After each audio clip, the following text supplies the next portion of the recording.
is it?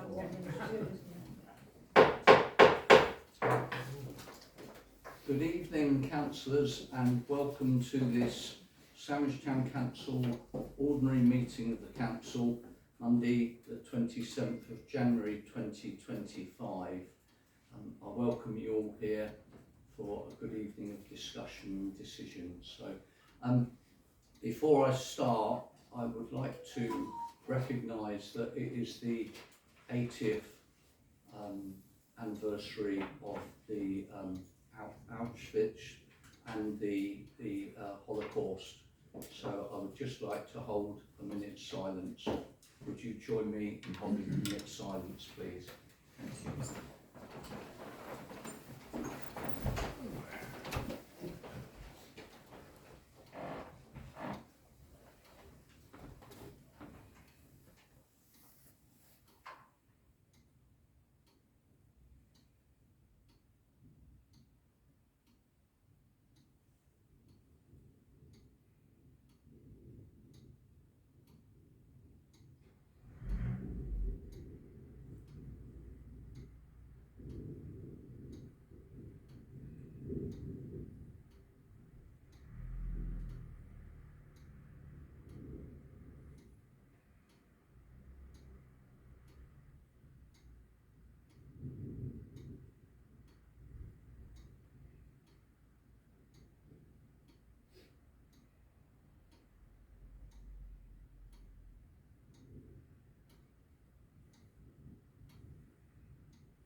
Thank you very much for your observance of that.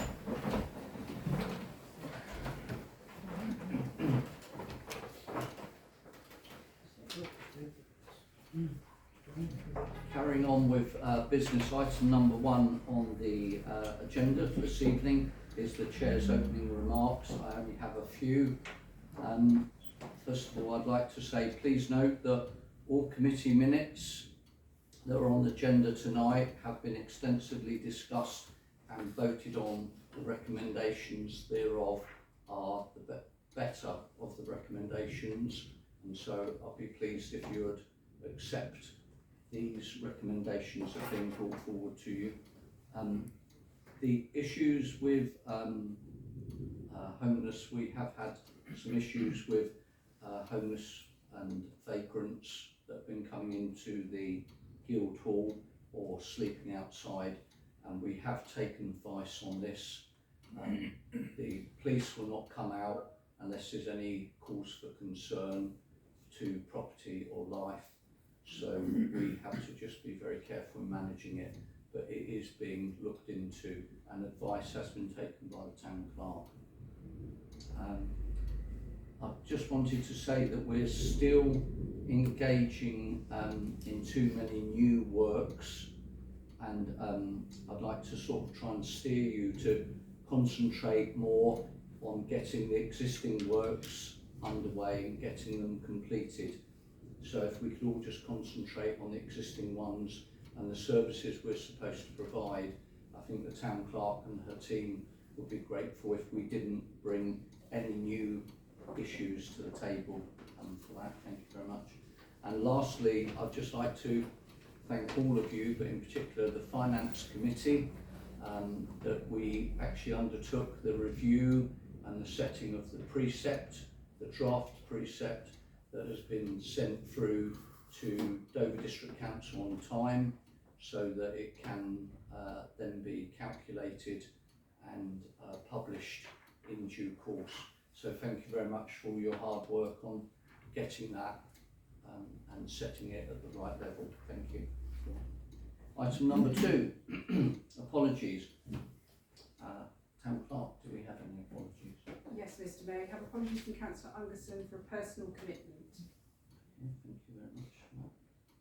And item number 3, declarations of interest, and this is to receive any declarations of disclosable pecuniary interest from members in respect of business to be transacted on this agenda this evening. Does anybody have any declarations at all? No, that's fine. Thank you very much. That's a more return. And moving on, item number 4 is minutes of the full council meeting and the committees. And this is to approve the minutes of the full council meeting of Sandwich Town Council held on the 23rd of December 2024, and to consider any matters arising from those minutes not covered elsewhere in this agenda. And this is attachment number 1. Do we have any matters arising from those minutes? If not, I'd ask for a proposer. Indeed, Mr. Councillor Cllr. Yeah. I'm afraid you have. Yeah. So just a couple of comments on this is the minutes of the full council meeting on the 23rd. So STC 0125.5. It includes reference to 2 reports to the HR committee, and I just wanted to get clarification because we've got a report later on this evening, and I just want to check out, is it in fact 3 reports, or is the report that's later on this evening number 2 report that's going to go to HR committee? Town clerk. So yes, this is the report that's going to HR committee. Okay, so there are only 2 reports, one the town sergeant and then the strategy paper which we got to look at tonight. Yes, as far as, that's all I know at the moment, yes. Okay, thank you. STC 0125.6. Could I check that response was submitted to the parking survey consultation on behalf of STC? Yes, it was. Finally, STC 0125.7. Number of points were made at the last meeting regards the VE Day 80. I just wanted to make sure that we're going to be tracking that and taking progress updates in STC just to make sure that things move in the right direction. Yes, yes. So get regular reports into the town council meeting. Thank you. Thank you very much. If there are no further matters, I'd ask for somebody to propose the minutes of the 23rd of December, please. Councillor Pennington and Councillor Ripley to second. And all those in favour, please show. Abstention. Yeah. Abstention. Okay, thank you. Thank you, that is passed. Next one is to approve the minutes of the extraordinary council meeting of Sandwich Town Council held on the 13th of January 2025, and this is to consider any matters arising from those minutes not covered elsewhere in the agenda. This is attachment number 2. Thank you. I just wanted to advise everybody that Councillor Breen certainly was at that meeting and Councillor Gray was not. So I'm going to amend the minutes, Mr Mayor. So Councillor Breen did attend and Councillor Gray had sent his apologies. Thank you. Councillor Marie, please stand. Thank you, Mr Mayor. Just quickly, STC 01255, the draft budget for 2025-26. Can I just ask, I forgot to do it at the time, I apologise. I abstained from voting. I'd like that recorded on the minutes, please.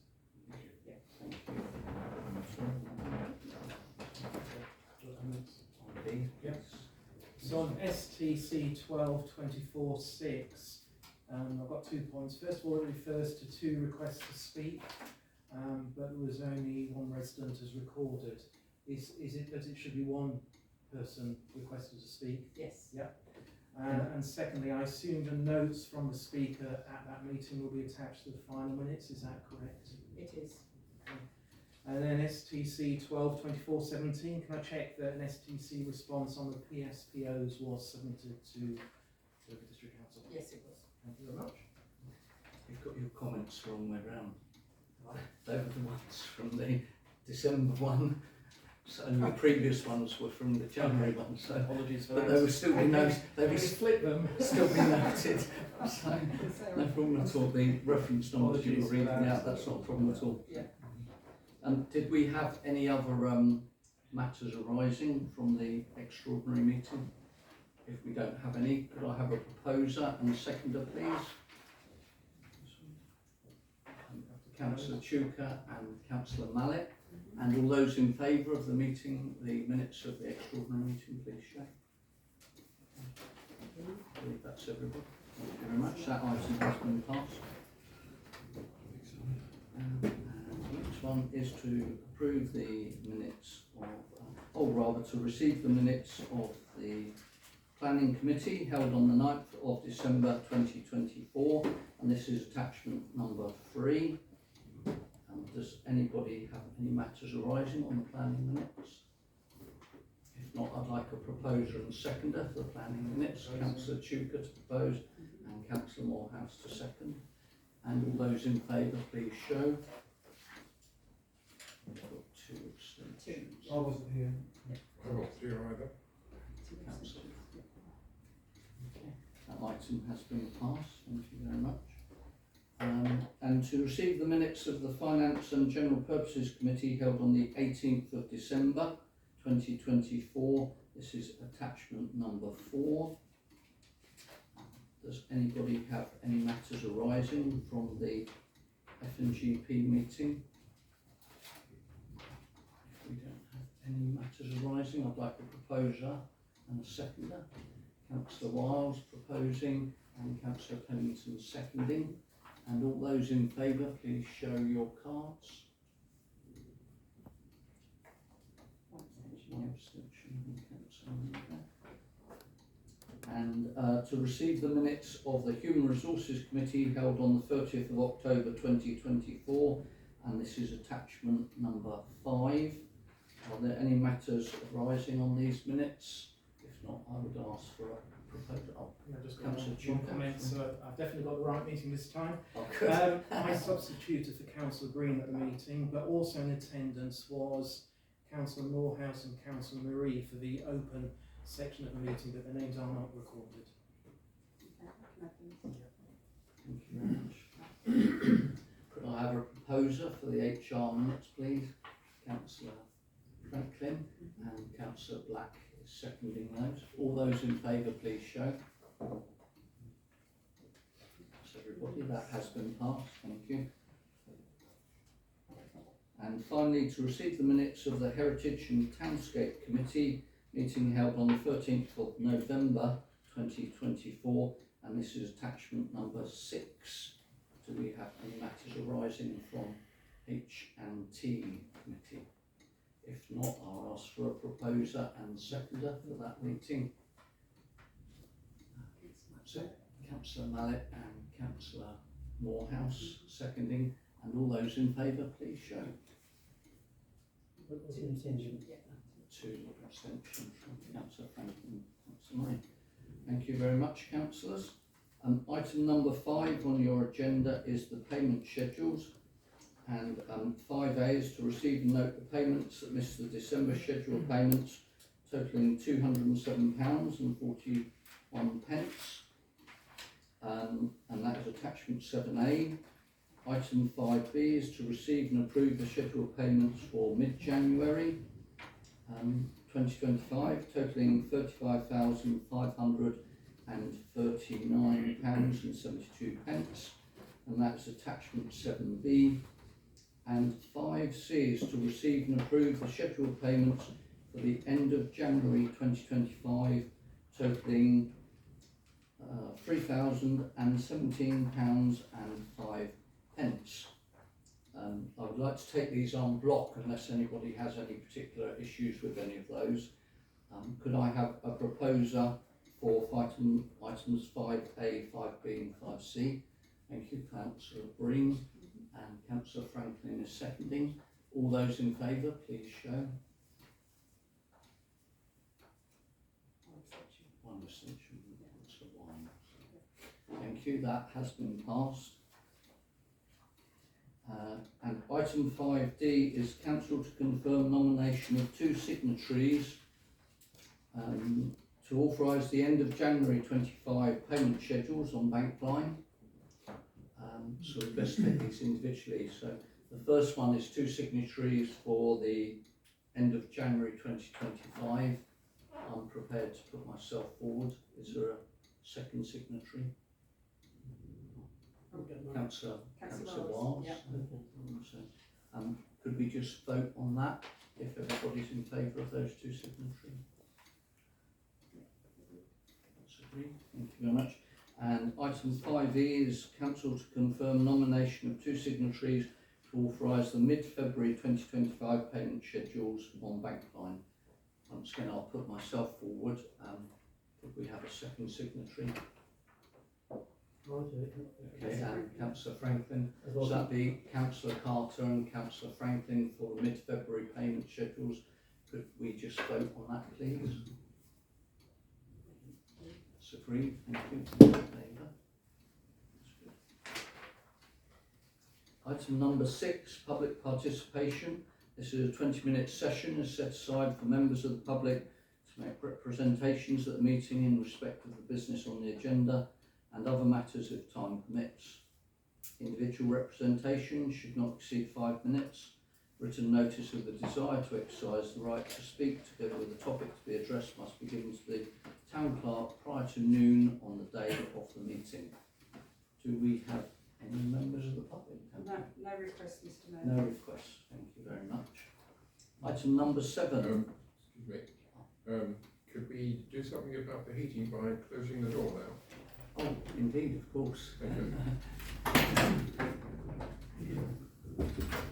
Councillor Gray, did you have a question? Can I make a short point of order on this, please? Standing Order 513D states that in the public participation, if anyone gives a copy of their speech to the town clerk, it should be attached to the minutes of the meeting. There have been complaints and murmurings recently that this has not been done.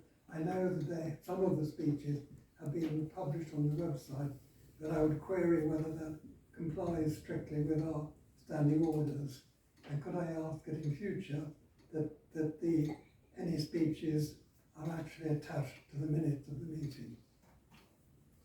Thank you. So my interpretation, Councillor Gray, is that the notes, the speaker notes, are attached to the minutes when they're agreed. That's my interpretation of that standing order. If you're telling me it's different, then obviously, I don't know what your interpretation was when you, Councillor Black did them, but that's how I've been looking at them. And the minutes are obviously published on the website as soon as they are signed off. And that's how I've been working.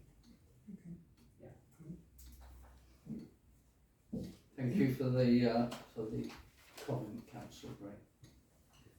Item number 7 is verbal report from our Dover District Councillors on matters directly relating to Sandwich.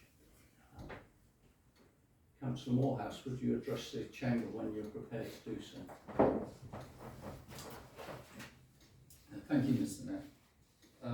Right, starting off with 57 New Street, there is a motion on the agenda for Wednesday's forthcoming DDC meeting for further action to be taken by DDC's enforcement and legal team. In addition to that, last week I was contacted by Claire Deftier, the Planning and Development Manager at DDC, requesting a meeting in the near future, which I'm looking at my work commitments to arrange said meeting, and will endeavour to provide an update before our next STC meeting. I won't be able to arrange anything before the next planning meeting on the 10th of February, but the meeting will take place between the 10th and the 24th.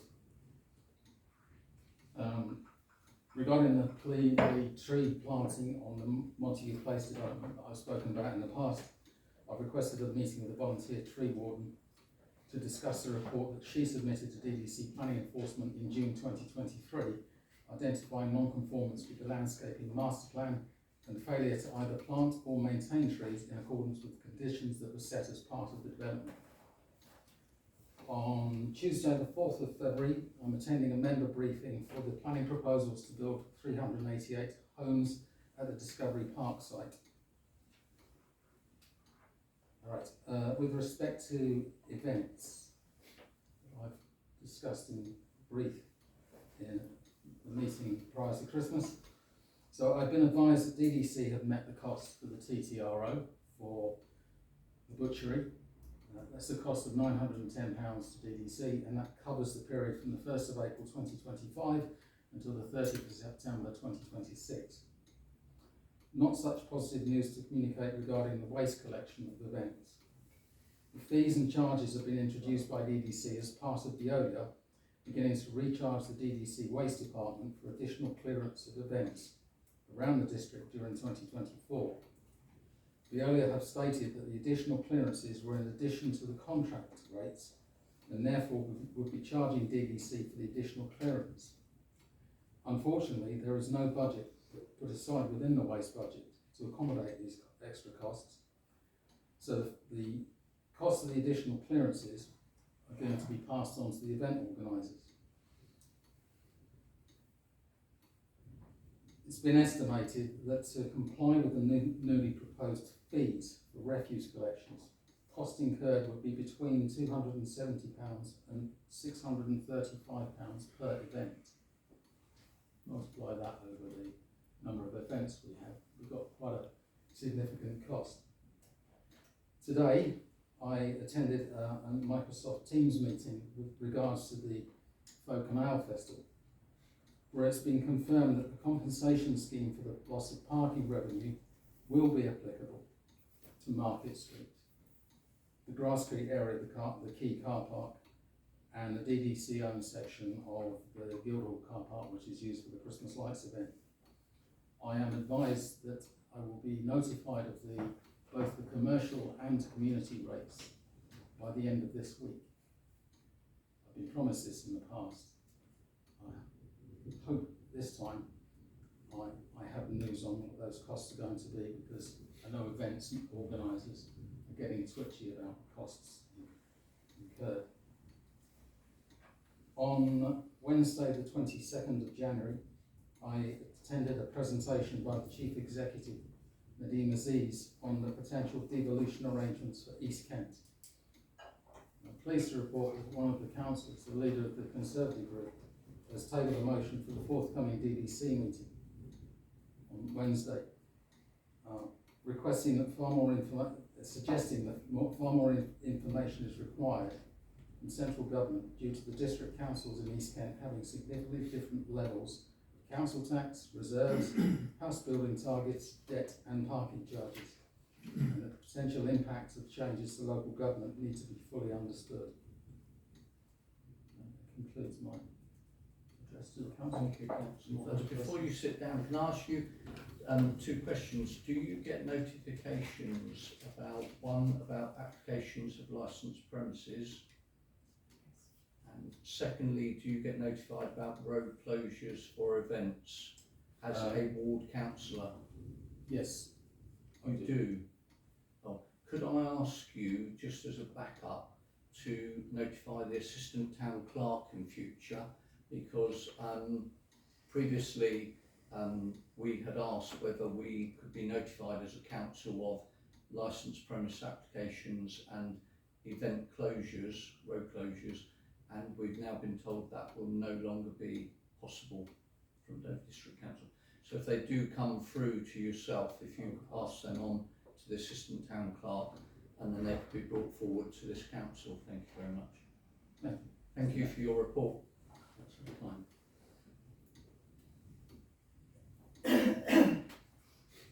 Item number 8 is a verbal report from our Kent County Councillor on matters directly relating to sandwich. Councillor Chandler, would you thank you. request Councillor Chandler to stand? Anywhere you want. She's on camera at the moment, so if you want to be on camera, you can come to this side of the our wall. If you want to stay off Outside camera, this side? it doesn't matter which. Yeah, you were out off camera That's back it. there. Yeah, I know, I realise that, that's why I was doing it, so it's not a desire to be on camera, but it's just a desire to make sure that I'm in the best place. I'm actually going to start where Cllr Moorhouse concluded his report on the devolution proposals from the government. I emailed to councillors before Christmas and with a significant update at the beginning of January. And since that update, I can advise that the Kent County Council Cabinet on the 10th of January made the decision, following a full council meeting with a debate on the subject, to respond to the government's proposals for devolution, to confirm that Kent County Council would wish to be part of the devolution priority programme. And there is a timetable that accompanies that, which means that the local government reorganisation that Councillor Moorhouse was referring to, it comes more quickly as a consequence of that. So to be clear, the devolution programme and the local government reorganisation will apply to the whole country. It is not an optional thing.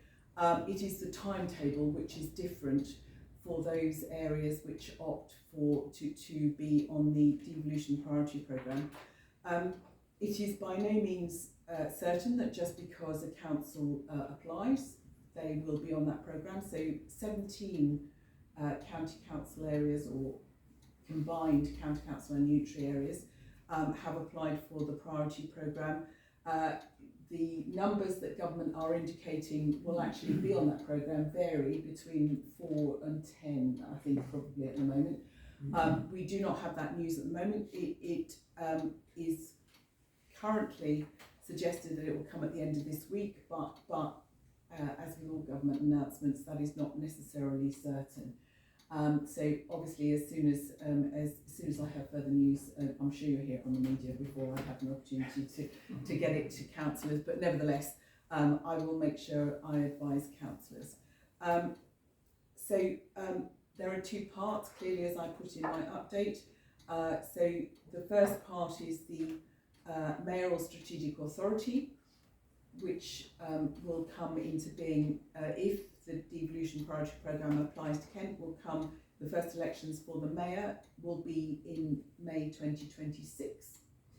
The timetable for local government reorganisation that subsequently follows that is not quite as clear cut, and Councillor Moorhouse referred to the fact that there are limited details at the moment of that proposal. However, government has requested the initial proposals for local government reorganisation in March of this year.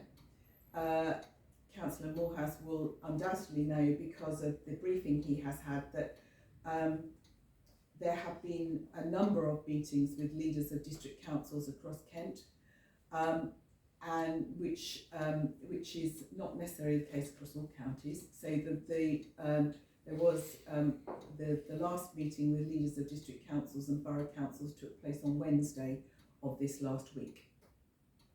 So there will be a continuing process, but we cannot begin that process, whichever it is to be, until we are aware of whether we are on that priority programme or not. This will be, whilst Sandwich Town Council, I should emphasise, remains unchanged in this process, it will undoubtedly have consequential changes in due course, particularly with regard to local government reorganisation, for things that the Town Council is involved in. For example, the planning process, which will ultimately become part of the responsibilities of the unitary councils when they are in place. I spoke at the full council meeting about the advantages, as I saw it, that could accrue from the devolution process. That is the increased strategic powers that would devolve to a mayor in Kent, in terms particularly of strategic highways planning, strategic local planning, and the increased powers over the control of such things as the work that utilities might do on our roads. So there were a number of things that I could see from from the correspondence I get from residents in Sandwich and the villages, that could be of benefit in terms of the strategic powers that the mayor accrues for Kent, for the residents of Sandwich. But I emphasise there was not the opportunity to do anything other than consider that myself in the light of correspondence I had from residents. I will keep the council updated. Thank you very much. Two final things. The nature recovery strategy, which I know that some people in Sandwich have responded to and taken part in the work that has contributed to writing the draft strategy is now out for consultation. It will be out for consultation until the 12th of March. So if anybody is particularly interested in that piece of work, then please do go online, look at the draft nature recovery strategy and make comments. Equally, the Town Council may wish to do so, but it's not necessarily obliged to, of course. And finally, on a slightly lighter note, whilst sort of commending the work of the Tourism Forum and indeed the Heritage and Townscape committees that there are, that Sandwich Town Council contribute to, I have brought with me 2 pamphlets that I'm going to leave with the clerk so that they can be archived in the appropriate way, which are official handbooks published by the Sandwich Corporation, one in 1948 and one which is undated, but those with more knowledge than me can probably date it because it refers to the new extension to the Guildhall. So obviously encouraging tourism in Sandwich has been a long-standing aspiration of the council, and I thought these might be of interest, so I'm going to give them to the town clerk to ensure that they get archived. Thank you very much. Thank you very much for that, Councillor Chandler. Gift to the archives. There you go. I'm happy to answer questions, Mr. Mayor, if there are any. Indeed. Councillor Franklin. Thank you, Mr. Mayor.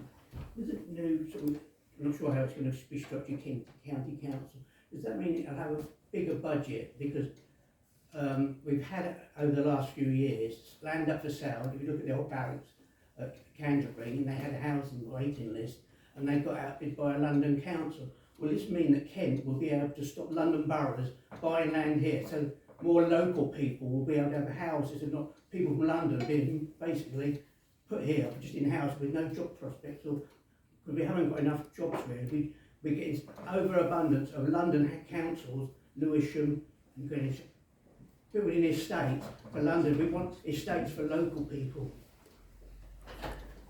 I'm not sure that will be part of the local government legislation that comes into place.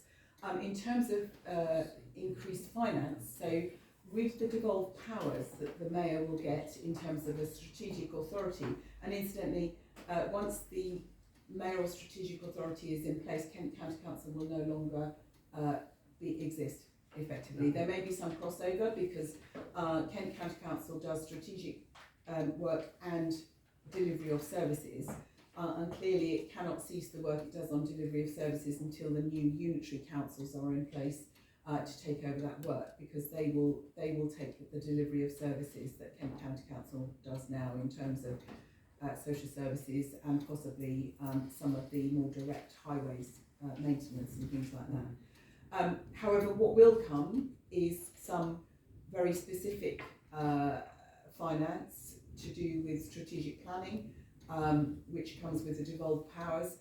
Additionally, what is likely to come are 3-year settlements for the mayoral strategic authority and indeed the unitary authorities when they're in place. So that's been part of the local government, that's been part of the commitment from government to local government, but it's unlikely that will come until the reorganisation has taken place. Thank you. Councillor Ripley and then Councillor Pennington. Yeah, I just wondered if you could explain, please, what the perceived benefit is going to be of us Kent potentially getting on this priority programme, and how the whole thing will impact on little towns on the edge like ours. So the benefit of opting for the priority programme comes in terms of the timescale in which those devolved powers and the finance that comes with those devolved powers will come to an authority that opts for it. So there is a timescale, and you have to be an established mayoral strategic authority in order to be able to accrue those. The sooner you are on that journey, the sooner you will accrue the extra finance and the devolved powers, which can benefit the whole of Kent effectively. So in terms of the benefits that might accrue for Sandwich particularly,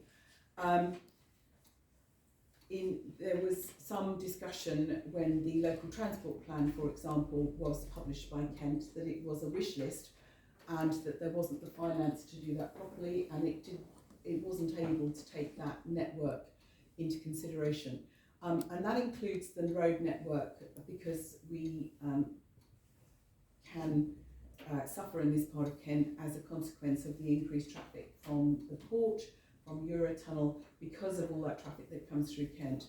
The ability of a mayoral strategic authority to look at that wider network and to have a local transport plan which takes account of that, to have a different relationship with national highways, they are now, to have a different relationship with national highways in terms of sufficient planning, but also some finance to contribute towards that kind of infrastructure, could benefit not just Sandwich but many of the villages in this part of Kent as well, because of the pressures that we have, being the gateway to England effectively.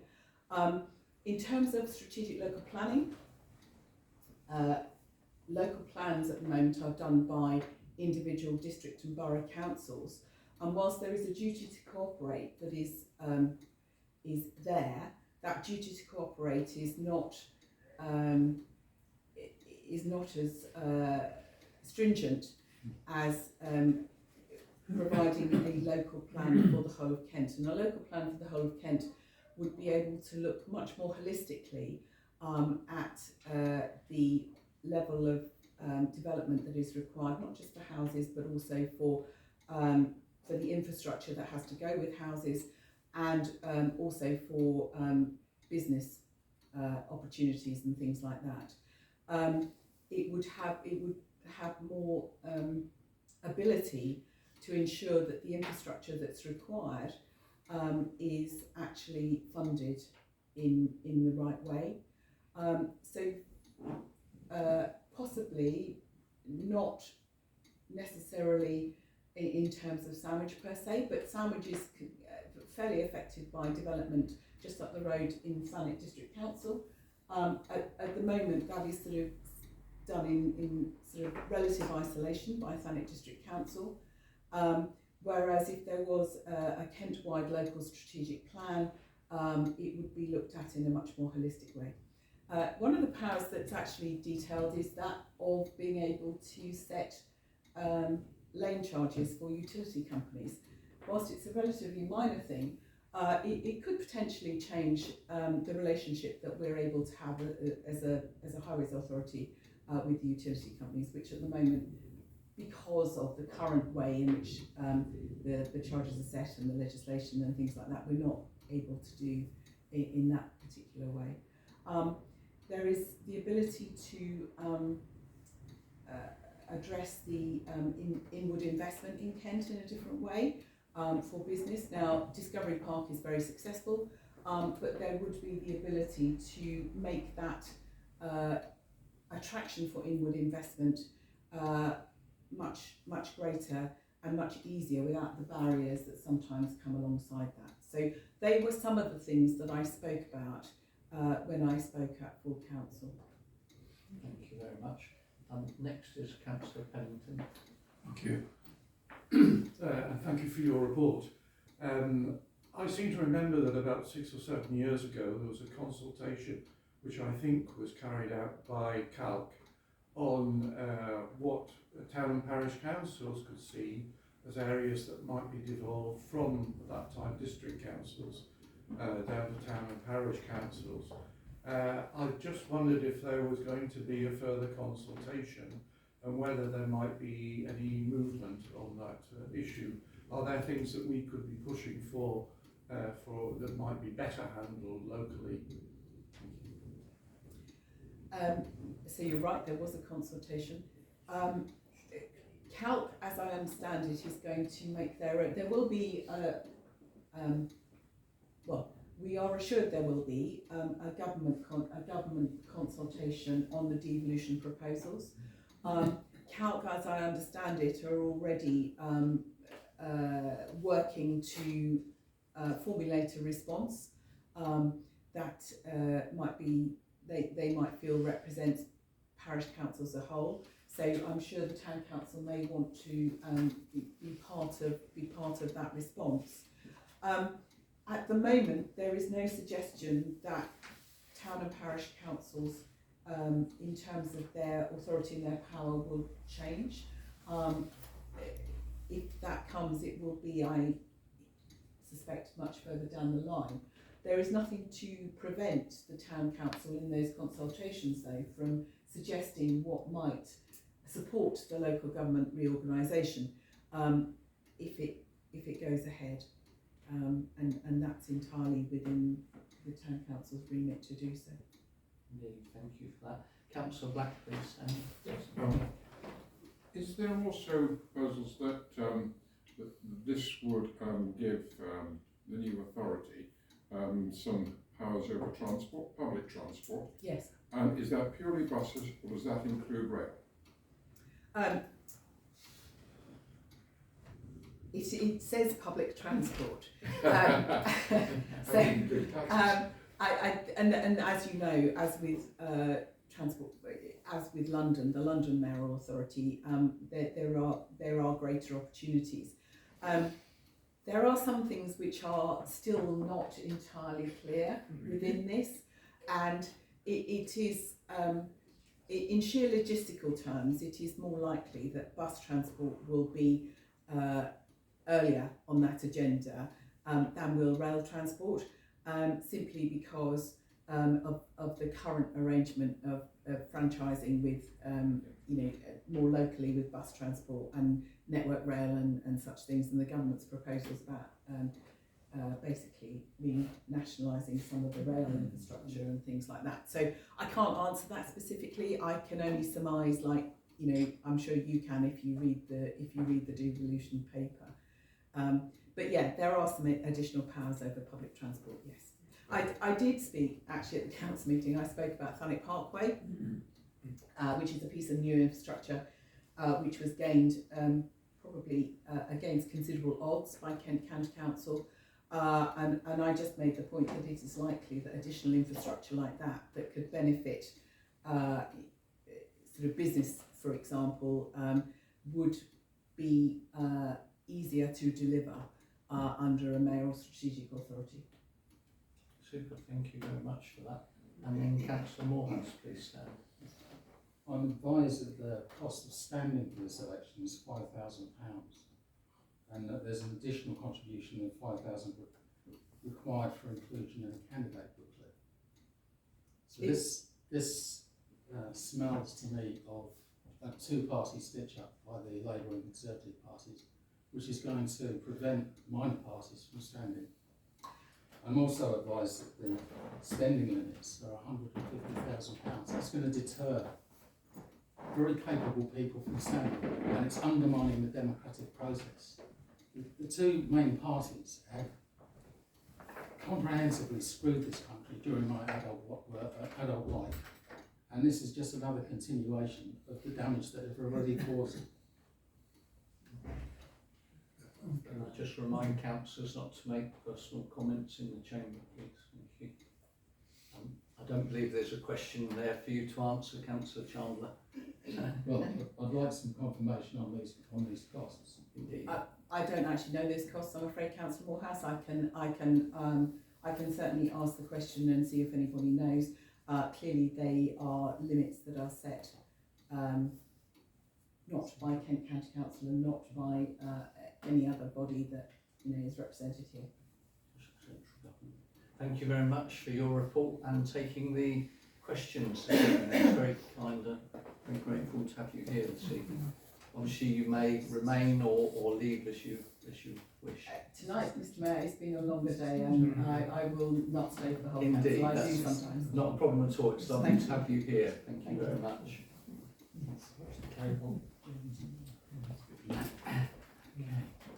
Item number 8 is a verbal report from, we're on number 9 already. Sorry. Thank you for that. I thought it was useful having you up here. Number 9 is report from local police representative for Sandwich to receive a report from local police representative if available. Did we have any communication, Clark, from? I did have communication with PC Lauren over the weekend, obviously around what happened on Friday.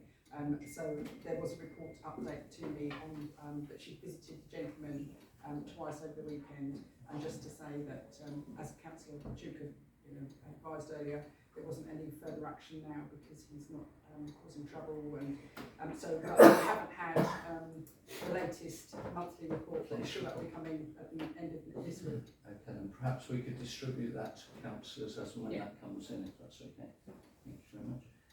And then item number 10 is updates from councillors to receive and note further updates from councillors on meetings that they have attended as nominated representatives of this council. I would like to start off for a change this evening and just say that I attended on behalf of, I believe it's Councillor Mallet that usually attends, something called DDC Climate and Nature Forum, an exceedingly long meeting that they're now posting. If you do continue, Councillor Mallet, they're going to extend the timeline to 2 hours to fit all the work in this. It's a very hard-going meeting, to tell the truth. I won't go into all the details, but some of the items were, one item which actually surprised me was the item of idling. And I don't know if anybody had seen, but Dover District Council had put up some very, sorry to say, very prophetic signs about idling at railway crossings, and they're too small and they're too far away that you can't actually read them very well. But I found out that it is an offence under section 42 of the Road Traffic Act 1988 for cars to leave their engines idling unnecessarily at junctions, roads or outside their own properties. So that's quite an important piece of legislation to remember, so that if we do get people doing that, then obviously we can reduce the emissions that are in our town. There was a large number of other updates from councillors. The only ones I needed to sort of really bring to this council are two things. One thing to do with thermal cameras, which was something that this council looked into, and myself and Councillor Mallet have had some communications with Walmer Parish Council, who have got a thermal camera there, but I've now been told that Dover District Council will be purchasing a thermal camera, and there will be an ability to lend that out to Sandwich and other councils to use. Also, they're going to get a number of what are called EE boxes, which are energy efficiency boxes. And these are boxes that would contain items that would help to make people that are on benefits or elderly, to help them to insulate their homes better, such as letterbox, draft excluders and different things like that. I asked about the cost of all this, and they said it's all being put forward by DDC. So I said, can we have 2 boxes, please? So hopefully they will be generous and give us those. As I say, there's a large number of items to do with that, but I'll perhaps do a written report at some time that can be brought to council on that. I also had, earlier this month, I had a meeting with the, I was asked to lunch actually with the Lord Warden, the newly installed new Lord Warden, and the Lord Warden was gauging from all 14 mayors of the Cinque to find out about 2 things. One thing was how he could help to assist the Cinque in his capacity as Lord Warden, how he could support the Cinque, or what duties he could get involved with as to helping supporting events or things like that. And the other factor that he got into was to do with tourism and promotion, and he's very keen to try and assist the Cinque. He realises that most of them are sort of seaside resorts that have seasonal visitor numbers, and he was asking how we could actually all look together to instead of promoting each town individually, is jointly promoting all of the 14 towns together. So that was quite useful actually. There was quite a lot of information came out of that. And then just the last thing was at both of these events, it was, as with here, there was the talk of devolution, and I just wanted to report back that the solicitor to the Confederation of Cinque Ports, to whom we subscribe to, have written a letter which was sent off, signed on behalf of myself as Speaker, to Angela Rayner from the government, to ask about all the Cinque Ports and their ability to continue as they are presently on the coast, and not be broken up, as it were. And this is quite relevant because, first of all, one of the main Cinque Ports, which is Hastings, well, Hastings is a borough council, and after the devolution, Hastings Borough Council will not exist. And then also there is the question around about Margate, and the Margate does not have a town council. It has charter trustees which are dependent upon Thanet District Council. Well, Thanet District Council will also cease to exist, and so the ability for the charter trustees to continue from a financial point of view would also cease to exist. So we could possibly lose a minimum of 2 of our Cinque Ports in this reshuffle. And lastly, Fordwich, which is another strong Cinque Port on the north coast, I've been told that quite possibly they may be moved into the Medway unitary, away from the rest of the Cinque Ports, which would be in the East Kent unitary. So there's quite a lot of sort of grave concerns to do with the Cinque Ports all sticking together, so it's a shame. And then the very last thing was to do with, I received a communication from Sir Roger Gale to me personally to say that he has also deposited a letter with Angela Rayner and the Labour government along the same lines as the Cinque Ports and the towns of Kent and Sussex to remain as they currently are. So we've got a lot of support there. I'll now take any other updates from councillors who have attended any meetings whilst we've been doing this. I'm going to start with Councillor Fortescue. Would you please stand? Well, I attended a meeting on Monday the 13th of January at Bucks Gutter, and the purpose of this meeting was to set up an authority to oversee the stretch of the river from Poversley to Surrey. In other words, the river, upriver, if I can put it like that, adjacent to our stretch of the river.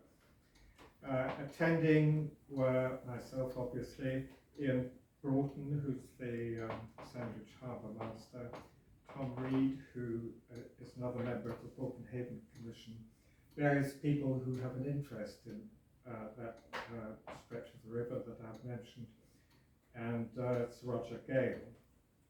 Now, what they decided was to set up a charitable trust to be financed by grant awarding bodies.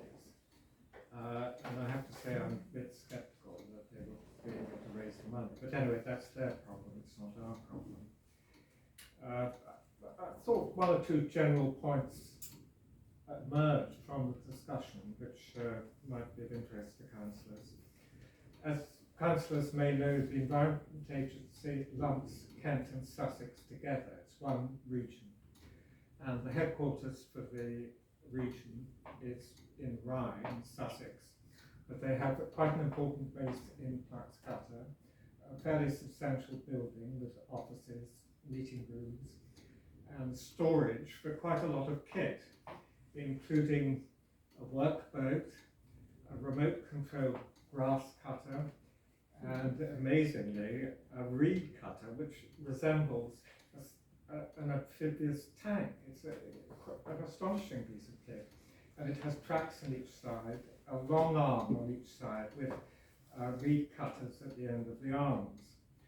But I'm afraid the annual budget of the Environment Agency has been cut. It was over 2 million, it's now 1.7 million, so it's had a pretty substantial cut. The only other thing that really came up was that apparently use of the river has increased since COVID.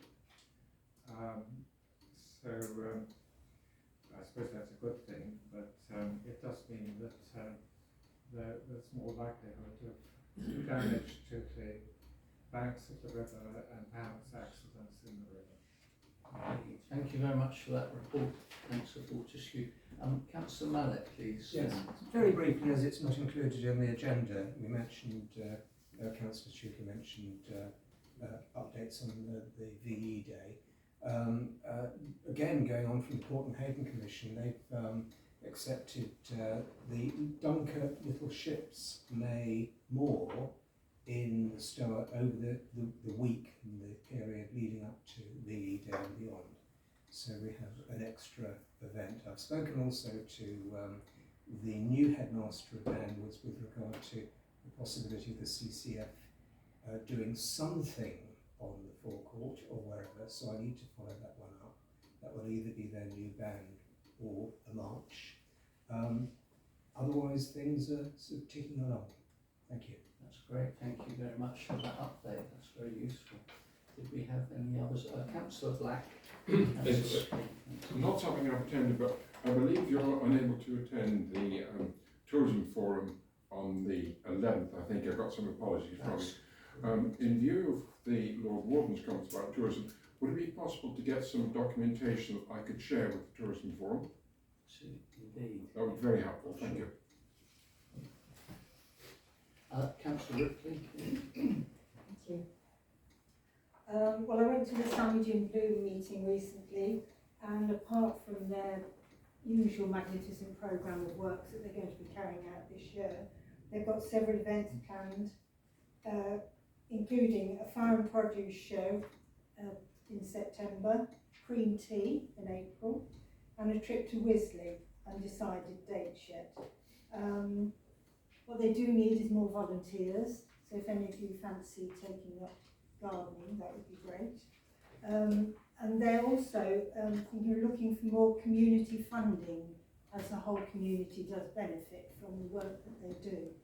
And I'd also like to thank Archer's Low Nursery, who do an incredible amount for the town in terms of providing plants and helping with the work involved.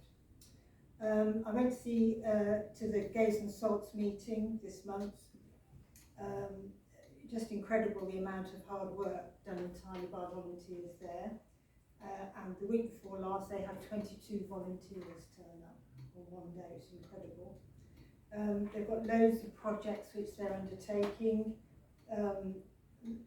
ongoing and finished with, including signage, wildflower planting projects, provision of owl and bat boxes, and in 2024 they recorded an increase in biodiversity in the area. There's one other issue that I'd like to raise, which I'm sure will be of great concern to all councillors, and one which I think needs to be investigated thoroughly as it relates directly to the discretion and honesty of this council. At Christmas there was a Facebook post which seemed to imply that there was corruption within our councils, Sandwich Town Council and Dover District Council. I would hope that this was not the case, but I believe that it is an accusation which needs thorough and comprehensive investigation. This is not something to be ignored and needs addressing because of the damage it can cause to our credibility. Thank you. Thank you for that. Did we have any evidence of that at all, Councillor? Did we have any Evidence? Screenshots or anything Yes. that could be forwarded to the town clerk? Yes, Please? yes. Those could be forwarded. I actually had Councillor Wiles next, and then Councillor Gray. Councillor Wiles, please stand. Yes, very briefly, I attended a meeting of the Friends of the Empire Cinema last week. The committee is starting to act, and they've set up a new public Facebook group which has nearly 130 members.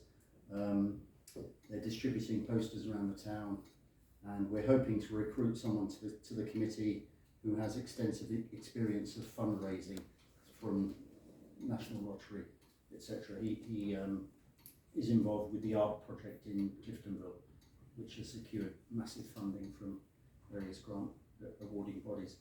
Julian, the property manager, is currently seeking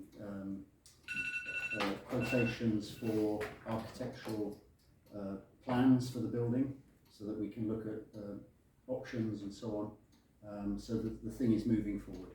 Thank you very much. And then last one is Councillor Gray. I would like to revert to what Councillor Ripley said just now regarding this Facebook post, and I don't think we should just leave it as it is, and I think that we should actually do something about it. And I would like to suggest a solution that I would like to propose a motion pursuant to Standing Order 611, which allows us to propose motions in respect of various matters without written prior notice to the proper officer. And one of these matters is to require a written report. And I think this council should ask the councillor concerned who posted that Facebook page to make a written report with evidence of what corruption there has been within this council and within Dover District Council. Indeed. And yes. I would like to propose that motion, and I would, is there anyone who might second that? So it's been seconded by Councillor Ripley. So we've got to vote on that. So those that are in favour of the report coming forward, then please show your cards. I think you're going to need the evidence from Councillor Ripley, aren't you, to follow up on it. Thank you very much for that, Councillor. And Councillor Tuker, sorry, I keep missing you tonight. That's all right. Just 3 things. So a number of us attended the Highway Improvement Plan session on the 8th of January, and it was very successful, and actually was very busy for the first couple of hours, and it was a 5-hour stretch. The first couple of hours were very busy, so I'd like to thank all my colleagues who were there with me and alongside me. And we had, as I was doing a rough head count, we had more than 70 residents that came through the door, so that was really good. Second activity, I accompanied Councillor Franklin and the Assistant Town Clerk to a meeting with the Head of DDC Planning and Development, Sarah Platts. Also in attendance was Councillor Ed Briggs, who is one of the Dover District Councillors who's on the Planning Committee.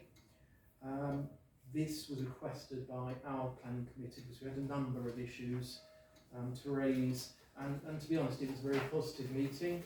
A number of very positive responses were given, and also what was a real good indication was a willingness to have follow-up meetings. For example, one with Nikki Ward in regards to tree protection, a whole host of issues she has. But also, I think one that keeps on burning a hole when we have planning committee meetings are the issues around conservation and the decisions taken at STC level that seem to pass by without any comment at DDC level. So there's going to be a separate meeting, particularly on conservation and where things are now in relation to some of the long-standing decisions taken by STC. The final thing was, last Friday I visited Life Skills Manor for Autism at Baypoint, and that was a follow-up meeting from being there before Christmas. I met with the pastoral manager, who's really keen for the students there to get more involved in community and voluntary activities in Sandwich. We agreed a number of actions that I'm going to take forward on her behalf. Certainly the big clean-up activity, they want to get involved in that, so I'll liaise with the town clerk on that. But there were a number of other things that would really get them more engaged with sandwiches. Her view was that they're sort of remote in terms of sandwiches, and they want to get a bit more involved. Of course. Oh, thank you very much for those reports. Councillor Wiles, could I ask you to come and do the commemorative lighting the candle at 8 o'clock, please? Yeah. This is for the it's for the 80th anniversary of the liberation of Auschwitz, which is today. And it was recommended that Got water in this area. With water. I write it here. Damage assessment, don't know, so need a longer match. It has to go in the window, because it was recommended that a candle be lit at 18 hours.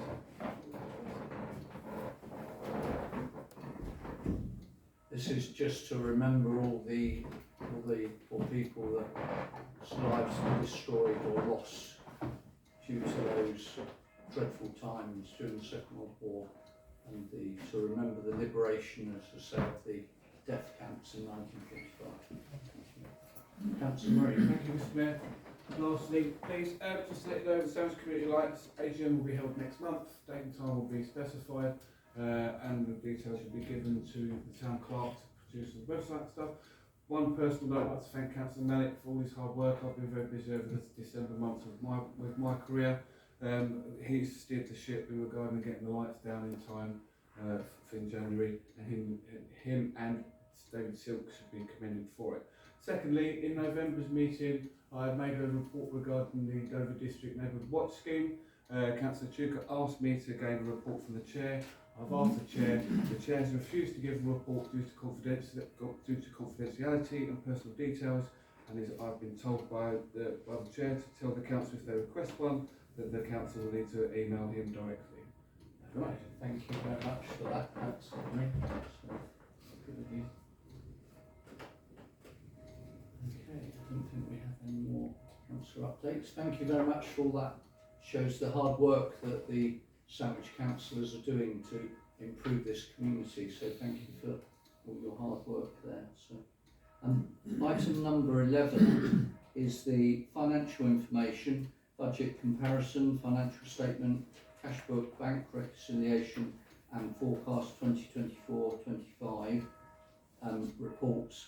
I propose to take these en bloc unless anybody has any items that they wish to raise from these.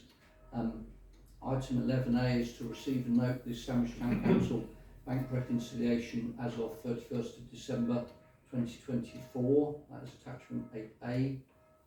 Item 11B is to receive and note the Sandwich Town Council financial budget comparison report as of 31st of December 2024, and that is attachment 8B.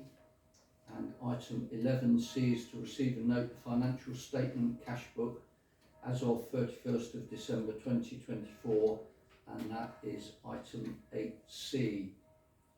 So I believe we didn't have any particulars up to note those reports, is that? Yes, please. Yeah.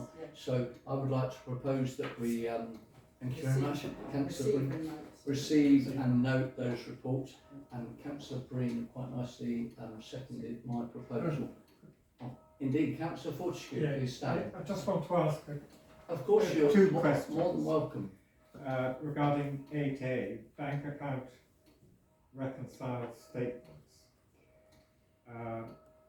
On the 4th of December 2024, there was a payment to Williamson and Barnes, that's 241213, of £14,265.55. That's for the sale of the Maddox. What is that for? So that was income. That was Oh, dividends that's paid income. from the Maddox fund. So, Oh, I see. Yeah, I Williamson didn't and Barnes were the understand that. executor, and now the shares are all obviously with the town council. But this was the last payment of dividends. And the bank figure, that's the next one, 24124, £1,765. That's also income, is it? Sorry, which line are we talking about? On the 4th of December 2024, 241214. Yeah, I'll have to check with the RFO. I'm not too sure what that payment was. Thank you very much. Councillor Pennington, did you have an inquiry? Please stand. Just to say that I think it would be very useful if full council could be informed where these reports have already been seen in finance general purposes, because it is the forum where detailed questions can be asked, and we have a convention there that detailed questions should be asked before the meeting. but I feel that if they've been vetted by finance or general purposes, then full council should be told. Indeed, of course, that's correct. We have had the matter of the 14,000 before, the 10,000, so that has come up before. Thank you very much for that observation. I was going to say some of these payments might come after the Finance and General Purpose Committee, they mightn't they? No. These reports, the These, same as Yeah. I'll certainly speak to the Check RFO. with RFO. Yeah, we can do that. So I believe we've had this proposed and seconded. All those in favour, please show. That's agreed. Thank you very much, councillors. Item number 12 is nomination for KALC Community Award Scheme. Members are invited to agree a nomination for the KALC Community Award Scheme. This is attachment number 9, and hopefully you've all seen there was a number of papers and a form to fill in, and basically that we require a nomination for subject to KALC to put forward for this scheme. And this is a scheme, it actually comes out very much like the Mayoral Civic Award for Sandwich. So I believe it should not be somebody that is either in employment or that is serving as an elected member, so it has to be a community member. In case sort of everybody was sort of stumped. I'm going to say it can be a group as well as an individual person. Oh, super. Yeah. Oh, that's ideal. Well, thank you very much. So, in case there was a lack of nominations being put forward from the mayoral chair, I was quite happy to actually put forward an individual, and that was to actually put forward a lady called Siobhan Matthews, who I don't know if many of you know her, but she's supported a large number of events committees over the years that Cllr Moorhouse and myself have been on. So Christmas lights, Sandwich Festival, the French weekend, Le Weekend, you name it, she's been in all of those.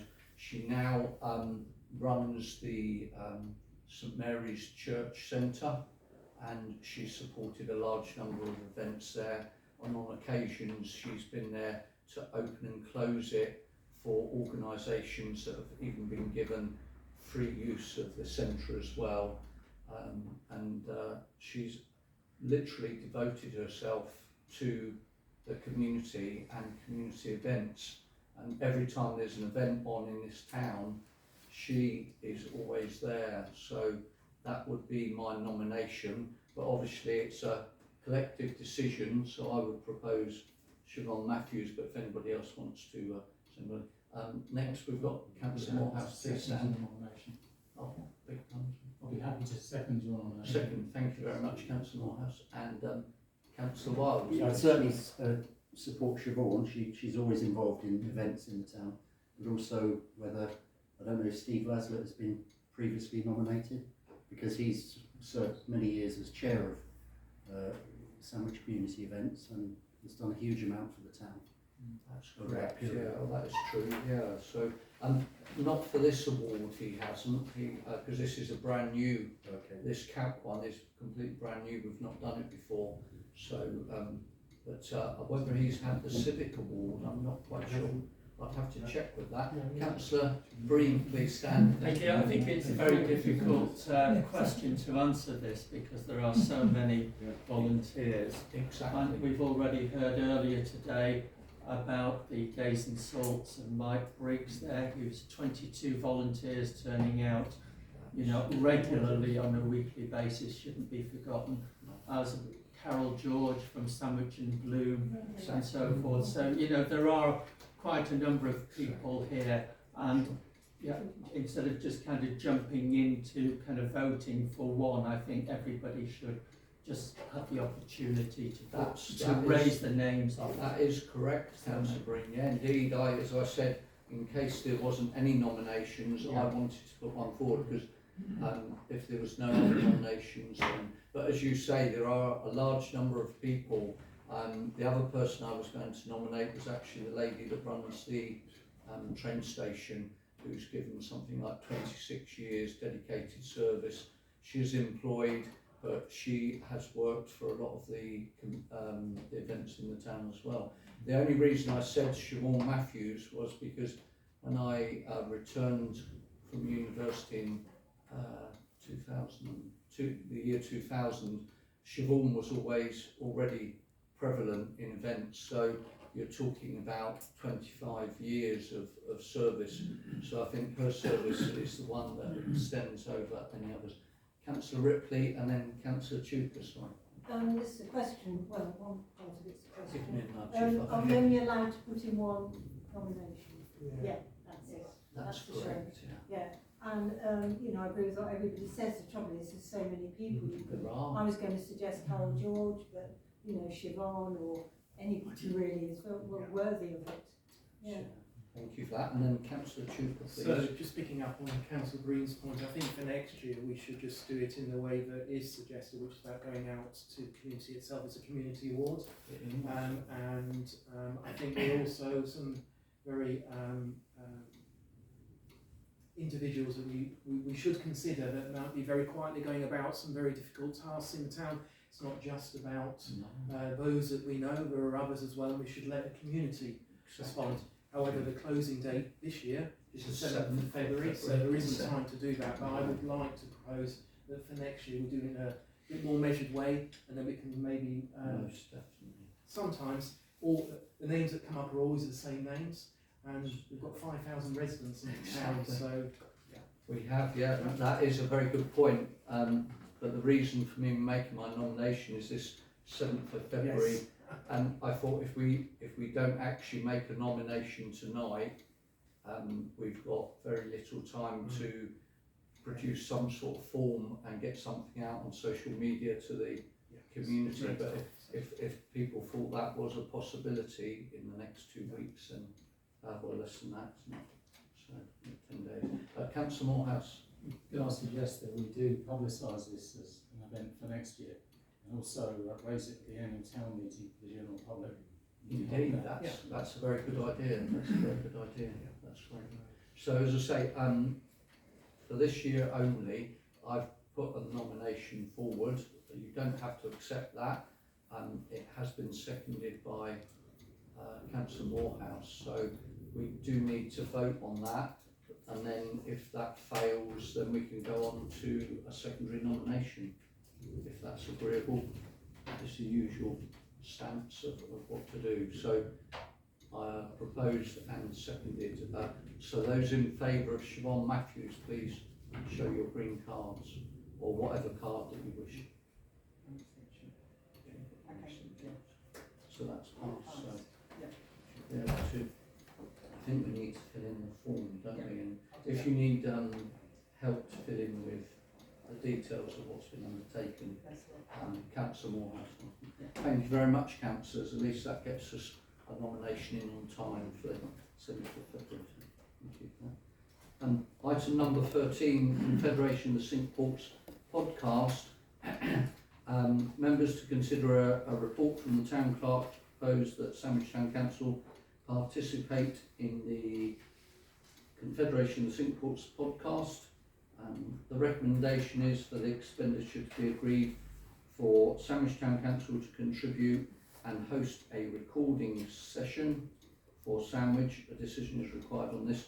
This is attachment number 10.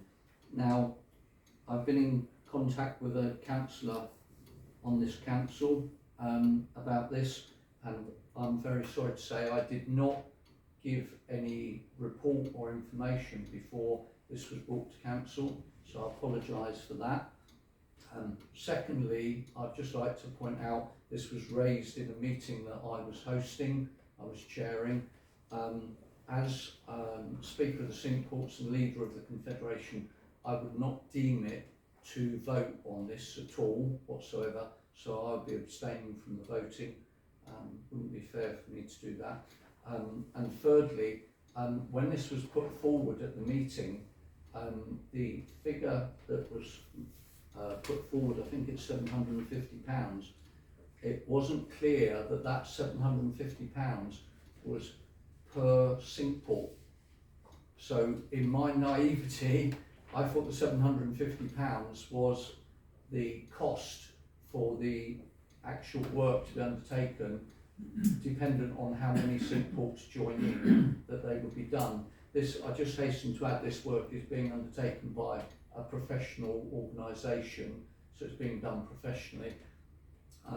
But so in my naivety, when this was first put forward from the sink ports meeting, I thought it was £750, which would then be split down by, if 4 sink ports went forward, a quarter each towards that, and if it was 6, etc., etc. But apparently the town clerk has checked, and the figure that is quoted is per individual sink port. So I just wanted that to be 100% clear before you make any decisions or anything like that. I'm going to go with Councillor Cinque first. Please stand and discuss. So, from my perspective, I just think the request is missing detail on purpose, content, audience, and who's been engaged to actually deliver the podcast. Was it a selection process? And you've already alerted the fact that it's circa £5,000, which is quite a lot for a podcast, but you know, maybe they're going out filming on location, who knows. But then also underneath it all is, where is the demand for this? At the moment, it's a growing community in terms of sink ports, in terms of its website, its Facebook page. At the moment, it's only got 72 followers on Facebook. It seems a significant investment, so I can't support it in terms of the lack of detail. Indeed, that's a valid suggestion. I think Councillor Marie next, and then Councillor Black. Thank you. Yeah, thank you, Mr. Mayor. I can't support this due to the fact of the price. If for each sink port, I think it's quite expensive, considering we don't know, as Councillor Duke said, the details. I do feel that Samstown Council could spend £1,000 on something a lot better for our town than spending it on a podcast for someone to stand there with a film and a microphone, with a camera and a microphone. I would like to get clarification as well if other sink ports are taking part, because it should be a majority of the sink ports for it to go ahead. If there is only one going to do it, like Hastings, and the rest of us say no because of the expense, then I don't think it should go ahead, so I won't be supporting it. Thank you very much. And then we have Councillor Black and Councillor Pennington. Thank you. Yes, thank you. Is this all 14 in the Confederation, or is it literally the sink ports in the 2 ancient towns? No, it would be up to all 14. All 14? It would be open. So it would be a series of podcasts? Exactly. It is a series, one for each town. So Sandwich would have their own podcast, Hastings would have their own podcast, and then it would be promoted overall by the Confederation. I can see some of the smaller towns struggling to Indeed. fill a podcast. Fort Beach? Yeah, exactly. Lovely place. Yeah. I'm a little bit dubious. No, thank you for the comments. That's totally acceptable. We have Councillor Pennington and then Councillor Moorhouse. Yes, thank you. I just wondered, is this a one-off cost, or is there likely to be a follow-up? We will be involved in further commitments. I also strongly support Councillor Cinque's concerns about the report as it is. I mean, it doesn't really give me a particular view of the benefits or why we should be doing this and how it ties in with the tourism strategy, if there is such a thing. Thank you. Indeed, thank you. Yeah, valid comments there. I can tell you it is a one-off cost. Once it's been produced, that is the product of that sink port to do with what they like. But the Confederation was going to promote the podcasts jointly together as well. So we need an update. Indeed, thank you. Councillor Moorhouse, I'd please. like some indication of how many of these towns are going to participate in this scheme before we commit to anything, because hypothetically we could agree to one and not the other 13 say no. Exactly. 5,000. Indeed. We need more detail on this, I believe. That is the case. That's the case. Oh, we've got Councillor Mallet and then Councillor Marie. Thank you, Mr. Mayor. I think it's not going to go ahead by the looks of it going. But were it to, I would also sort of say something of that nature would require a huge amount of work behind the scenes before you even started spending the £1,000, 750 plus 250. And who's going to do that? Indeed. When it's daft. Indeed. Thank you very much. Thank you for that. Councillor Marie and then Councillor Wiles. Yeah, thank you, Mr. Mayor. If the council allows me, I'd like to make a proposal for this to be deferred so we can get some more clarification on this, more details, and to put the fingers out regarding if the Confederation, other limbs and stuff are going to take part in this. Indeed, thank you for that. Town Clerk and then Councillor Wiles. Just to be clear, there is no time. The deadline was this morning, and I've told them that the meeting's this evening. So I'm really sorry, but the producer, who's their employee, needs to set his timetable as a tight timetable. So I think I'm really sorry, but I don't have any further details to share. Oh, can I just, Councillor Wiles did. Yeah, I'd be happy to support this if it was going to lead to additional business and tourism in the town. But as has been pointed out, the Cinque Ports Federation has almost no online presence. The website is rarely updated. They have 70 odd followers on Facebook, nothing on Instagram. So where's this podcast going to, who's it going to reach?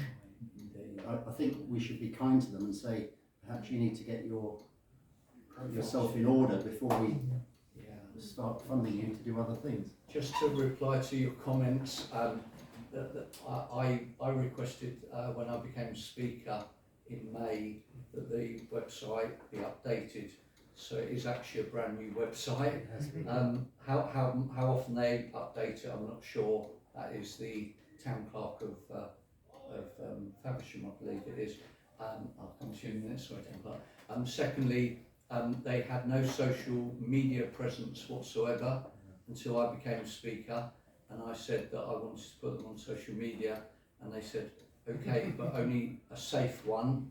So I was only allowed to put them onto Facebook, and I wasn't allowed to put them onto either Instagram or TikTok. So if it wasn't for me, the Confederation wouldn't even be on social media at all. So, but obviously, and this isn't actually my idea, this has come from another Cinque Port that has put this forward, and they've found somebody that can undertake that as well. So finally, I was just going to tell you, before I come to any others, is two other matters that perhaps need to be taken into consideration. For those of you that have been at the meetings, the museum manager said she is undertaking some podcasts for Sandwich Tollbridge Fund and the museum. So that's being undertaken by the museum manager. And secondly, I can update you that a certain individual from the Sandwich Local History Society has got full funding for a promotional video, to undertake a promotional video on Sandwich, which will be produced in the spring, and that has got the full go-ahead now. So, Councillor Tuber, and then one last one from Councillor. Just very quickly, I can say the website, the biggest event for the Cinque Ports this year was the Speakers' Day. Doesn't feature. There's a good explanation for that, Mr. Tuber. Right, good. I have the photographs and I haven't had capacity yet to share them.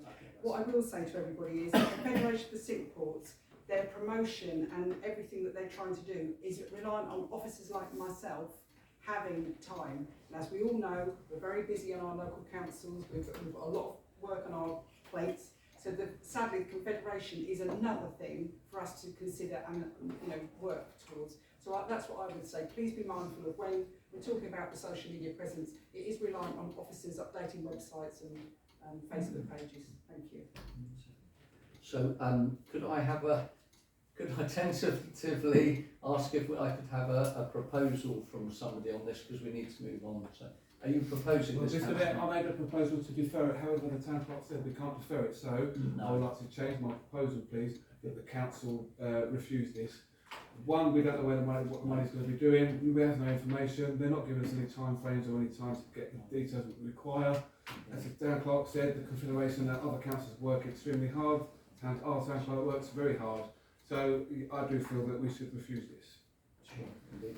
And could I have, so there's a proposal from councillor Marie. Would anybody like to second that proposal at all? Councillor Mallet. So, and those in favour of that proposal, please show.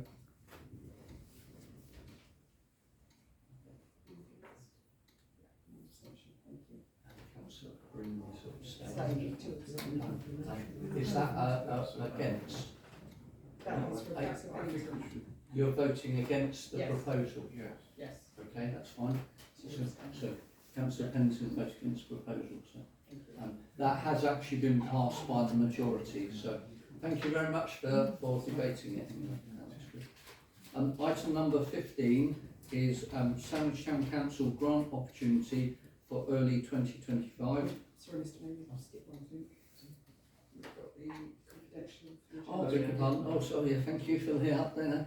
Item number 14, confidentiality for agendas report. Following inquiry from one resident and one councillor, the town clerk has sought legal advice on this matter of confidentiality and legislation used for agendas for the town council. The town clerk has produced a report to share the legal opinion that was gained on behalf of the town council, and members are invited to receive and note this report, and this is attachment number 11. As you see, a minor amendment. Did you need to speak on this one, town clerk? I mean, I won't read the whole report, but No. just suffice to say that the legal opinion was that we only need to slightly amend the wording on our agenda, and also for the standing orders. Although she said they are fit for purpose, we could actually expand on the standing order when we agree them again in May this year. So those are the two requirements that she said we should consider, and I've actually highlighted the standing order that we've adopted in May 2024, and then the considered wording that she's suggested as well. So, Councillor Gray, please. I welcome this report, which really vindicates what I claimed in the report which I originally submitted to you, Mr. Chair, and the Town Clerk. But I consider that in future all agenda items should according for confidentiality, should follow the exact wording set out in the Public Bodies Admission to Meetings Act. The Town Clerk is suggesting an amendment to this on the basis that it would give the Council more latitude to exclude the public and press. I don't think we should be having more latitude to exclude the public and press. Other matters are confidential or they're not.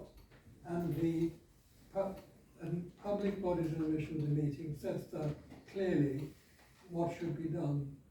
And therefore I would support this motion provided that the Council agrees that the wording on our agendas should follow the wording in the Act and not the suggested amendment which the Town Clerk put forward. Town Clerk, please. Thank you, Councillor Gray. That suggestion was actually from the legal representative. That wasn't my suggestion. That was the actual word for word, verbatim from the legal opinion. So it wasn't my suggestion at all. It was the legal representative. Yeah. But you did say in order to give the Council more latitude to exclude the public and the press. Yeah. And I'm afraid I don't like that idea. Transparency is all, and we need to make sure that we don't somehow exceed the confidentiality. Okay, well, you'll have to bring your own proposal on that, Councillor Gray, because we've got a proposal in front of us that has been put forward by our legal aid. I'm going to say this is just for noting at the moment, but obviously I can take that away, Councillor Gray, and obviously come back to Council because it's just for noting, and we can have that report for the next meeting. Okay, You want, yeah. all right. Yeah. Okay. Yeah, I agree with that. That's Councillor Wiles and then Councillor Tudor. Sorry, I'm not quite clear with this report. Is all of the solicitor's advice from the, where it says provided below, onwards, right through to the end where the recommendation is, or is the parts that the town clerk has written within that? Because there seems to be a contradiction where it says, on the one hand, we should err on the side of transparency, and then further down it says we should give latitude to exclude the public. Yeah, that is all verbatim from All the of that, opinion, okay. yes. That's yes. clear, thank you. Let's clarify that. Councillor Tudor. Yeah, and I just wanted to remove any doubt around the need to employ a solicitor, because I've seen exchanges elsewhere suggesting that why didn't we just go to KALC and get their advice? So maybe the town clerk could answer that, because I think I know the answer, but I think it's worth recording it in the minutes.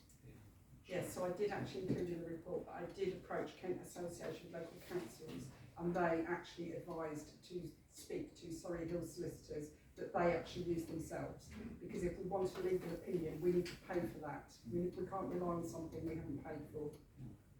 So just to make it quite clear, because I was one of the people that had actually said to approach KALC to the town clerk, but then KALC had said that we need to actually take legal advice on this. So this legal advice has come from a qualified solicitor, and it has cost the council a lot of money.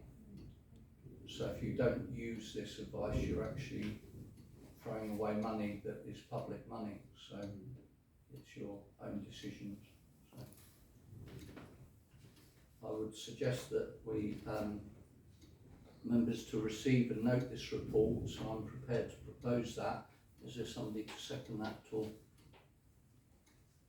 There was an amendment, wasn't it? Because Councillor Gray wants this to come back in a report. So I can do that for the next meeting, the February meeting. Well, that's what I'm saying. Does it need to come back? Well, I think that's what we need to decide, because if it comes back, what are we going to debate when it comes back? We're here now to debate this now. We can't keep coming back with it. So if Councillor Gray wants to put another proposal, he can put another proposal. So Councillor Marie. It clearly states in the recommendations for this to be members to receive and note this report. So I think we should receive and note it, and if Councillor Gray wants to put something in, could put something in for the next council meeting. Exactly. Separate report. That's what I'm saying. Let's get this underway tonight. So that's the proposal, is to receive and note this report. So was somebody seconding that? I'll second that. Thank you. And all those in favour? Okay, we've got one abstention and one against. 2 abstentions, Fortescue, I believe, and against from Councillor Gray. Okay. That is passed by the majority, thank you. Item number 15, Sandwich Town Council grant opportunity for early 2025. Town clerk to share a report that has been produced by 4 town councillors that proposes to establish an interim funding opportunity for early 2025. Members are invited to debate the proposal and to consider the recommendations. This is attachment number 12, and a decision is required this evening on this one. The only background that I can give you on this one, if you need any, is obviously that the Tollbridge Fund had voted and agreed not to give any grants at all this forthcoming year, so that that funding opportunity will not be available for residents or organisations in the town. The Georgina Maddox Trust has not quite been set up yet, but we're probably about 2 months away from that being set up to take grant requests there. So there's obviously a gap that is perhaps needs bridging, and these 4 councillors have worked hard to bring this report to us. So I'll go with Councillor Moorhouse, and then Councillor Black, and then Councillor Pennington. I should refrain from voting on this because of the as being chair of the Sandwich Committee. Oh, indeed, yes, thank you for that, Councillor Moorhouse. Councillor Black, please stand. Yes, thank you. Let me go a little bit briefly the background and then the proposal. On the 13th of January, Sandwich Tollbridge Fund, after 2 earlier meetings about the budget, finalised and agreed the 25-6 budget with no provision for grants. At that meeting, a request to reinstate grants was made, but was declined. Concerns were expressed that some organisations might require funds or a confirmation that funds would be made available to them before the Maddox charity was fully operational. It was pointed out that the STC budget contained significant reserves. I was asked to develop a procedure to access some of these reserves, if necessary. I sought the help of the 2 officers and the 3 colleagues, and I'd like to thank all of them for their very rapid assistance. The plan was discussed at the Finance and General Purposes on the 22nd of this month. That meeting endorsed the plan, subject to it being available to any group rather than just groups that had been identified at earlier meetings. We 4 councillors ask you to agree to this plan. It is a stopgap to ensure that up to £6,000 can be made available before the Maddox charity is on stream. It is without prejudice to future budgets of STC. To implement it, we request that you approve the policy statement in the attachment and then approve the plan. Thank you. Councillor Chandler. Yes, so one piece of minor detail, albeit important, is that there's a date in there for the responses in terms of stage 1, and it should be the 14th of February, not the 15th. My fault. It was also agreed at F&GP that we would support a cap for any individual applications of up to 2,000, so that needs to be included, so as we don't skew any applications in terms of how many received. Also, the other thing is, and it's just an observation, closing date for applications is little more than 2 weeks away if we adopt it tonight, so we need to very quickly get communications out to allow people to be aware of this. Thank you very much for that. Councillor Pennington and Councillor Marine. Thank you. I would like to thank Councillor Black and the others who've worked on this, because I think it's a very necessary step, and I strongly welcome the proposal. I simply wondered how the figure of 6,000 was arrived at. Is it on the judgment of financial advice, or is it considered to be what would normally approved in this period? Yeah, the finances was to, as I say, it was for a stopgap. So I can tell you that the 4 councillors were in communication with the responsible financial officer, and this was agreed the sum of money that we could via, that would be possible to via across. So that was on recommendation from the RFO. Councillor Marine next, please. Yeah, thank you, Mr. Mayor. I'd like to thank the officers and the councillors that were involved in this, because it was 7 days to 2 weeks in this to do this. It's quite good to see it. I have a couple of comments. So stage 1, Councillor Cinque has just mentioned it. We must get those emails out, or those letters out to the events. I'm more than happy to give some email addresses out to the town clerk if she needs it. Second thing is stage 3 of the proposed timescale. Sorry, no, stage 2 is the initial assessment of the applications for the panel, consisting of the town clerk, mayor, and the chair of the F&G&P. I disagree with this. I think it should be 5 people. Those 3 that was mentioned, plus 2 independent councillors. I'm not saying myself, because I'm too heavily involved in events and we do fund it. I do feel there should be 2 extra independent councillors on that panel. Thank you very much. Councillor Mallet, please. Thank you, Mr. Mayor. I think it's just an observation that it shows the seriousness that this town council pays to the events. Yeah. The fact that so much effort has been put into ensuring that even though there's no money, we've found the money. And I think anybody who criticises the council says, there are two things going on. There's the council and then there's the events. It's not. We all work together. Exactly. Thank you for those very positive comments. That's very kind of you. Okay then, councillors. So there's a large number of decisions required here. What I'd like to do is take these individually, because they're set. Did you have another point? I did. I think there's only 2 decisions to take. One is, do we approve the policy, which is the amendment, and secondly, do we agree the whole thing? I'm not sure whether there's large numbers of decisions. I may be mistaken. I'm only reading the document that says decision required after each section. So Yeah, that's on the report, councillor Black. It stipulates that they are individual decisions. You could take them on block if everybody's I would comfortable. suggest that might be a good way forward, because we've got large agendas to go through. I'm only trying to make sure that it's transparent. So it does say after each section, it does say decision required. You've got no proposed amendment. I've got a proposed amendment, Mr Mayor. I do feel that we need to take these separately because we need to get this right for people that want to apply for funding from the council. Exactly, that's how I was going to do it. So number one, the first one is the virement. Town Council is asked to approve the virement of £6,000 from the miscellaneous and unexpected provision of 20,773. The budget would not exceed and not be exceeded, and depending on the applications received, there may be savings. So in other words, the full amount of £6,000 doesn't have to be spent. So I'm proposing that goes ahead. Is there a seconder for that one? Councillor Black. All those in favour of the virement, please show. Thank you. Okay. Community organisations. Town Council is asked to invite community organisations with a very urgent need for funding to apply to this fund before the Maddox charity becomes operational. Notes A, B and C as on your document below.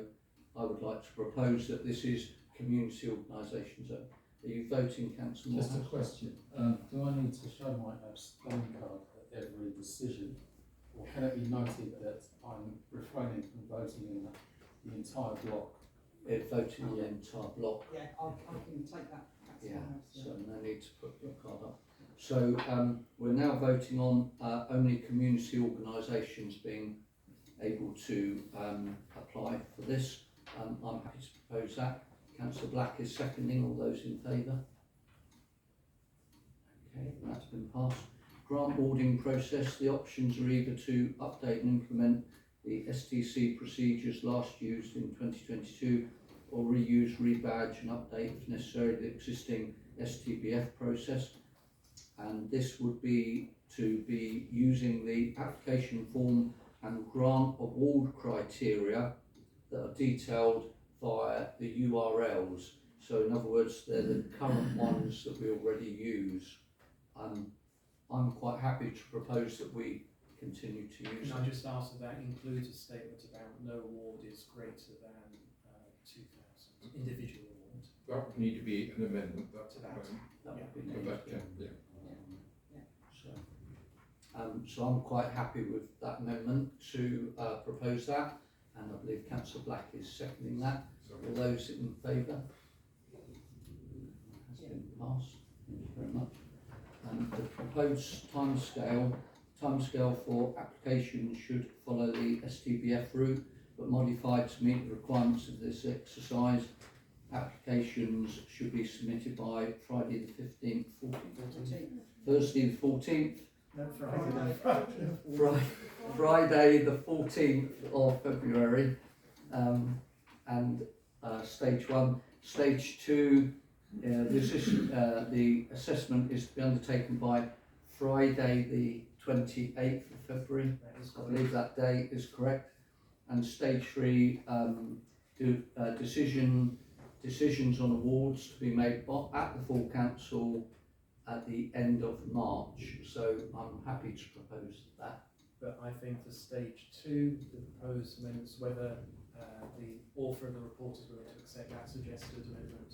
I'm happy to accept that if it needs to be 2 other councillors who have not been involved in this, that's fine. Okay. Because it was proposed by Councillor Murray that there should be a total of 5. Why should there be 5?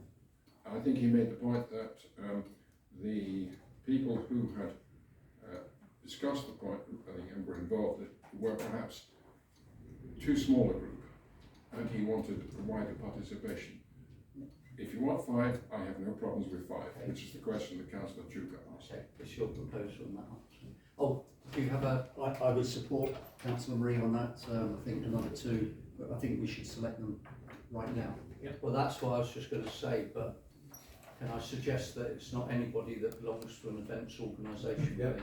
That's fine. Oh, I'd also like it to be independent, so not chairs of any committees, or just basically chairs of committees within the council that they sit on their own. So who have we got so far? Yes. Doesn't leave them out. No, that's, yeah, I was going to say. That's it, yeah. I would be happy to propose Councillor Pennington and Councillor Ripley if everybody was happy with that. I don't believe either of you two are on any events committees, are you? Not events committees. No, okay then. So I'd be happy to propose those along with the existing three that have been put forward. So this is the proposed timescale, and we will be extending it to five members of the committee to actually undertake the verification of the assessment and verification of the applications.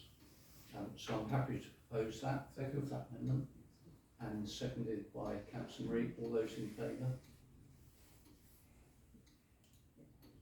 So that's been passed. Okay.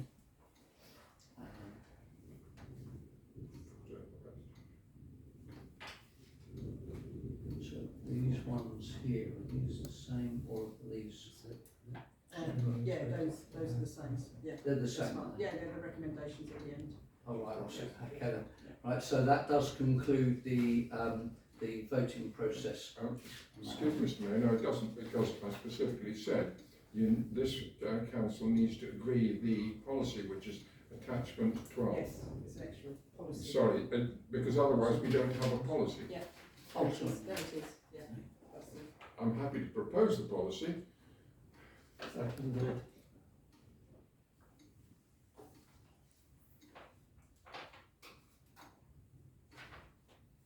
So, okay then, so this is, although that's not, No, where is it on here then? yeah, no, it wasn't, but it's in addition. In addition, Yeah. okay then. So, as proposed by Councillor Black, there is the Sandwich Town Council grants policy. Hopefully you've all been able to see this grants policy. And it's been proposed by Councillor Black to adopt that, and I'm quite happy to second that. All those in favour, please show. And that's been passed. Thank you, councillors. Good. Item number 16, Heritage and Townscape Committee Terms of Reference below and review.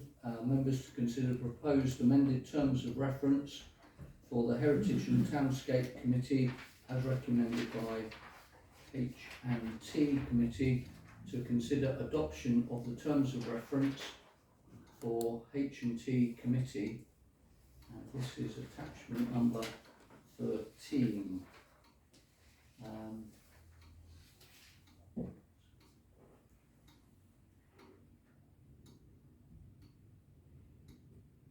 This is basically to extend their remit to include tourism. I do find this upsetting that once again the town council seems to be taking on the workload of both the businesses and the Chamber of Commerce. Just recently I saw that the Chamber of Commerce were involved in a DDC decision-making process recently, which means that the Chamber of Commerce must still be in operation. They did it was a DDC decision made recently. I read it, and it said that the Sandwich Chamber of Commerce supported a matter that was in the town.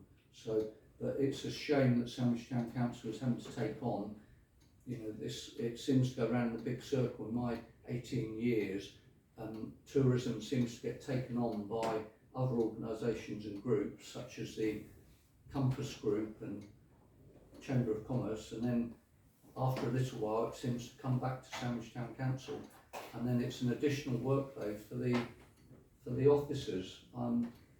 It's a bit upsetting that we're going back round to where we were before. Anyway, Councillor Wiles was first on this. Please stand, But councillor. I think I'm working on a business plan at the moment, and of all the discretionary powers that parish councils have, shopping, retail, etc., is not one of them.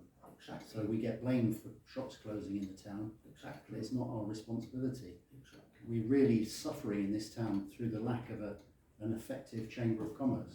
Exactly. Councillor Moorhouse. Yes.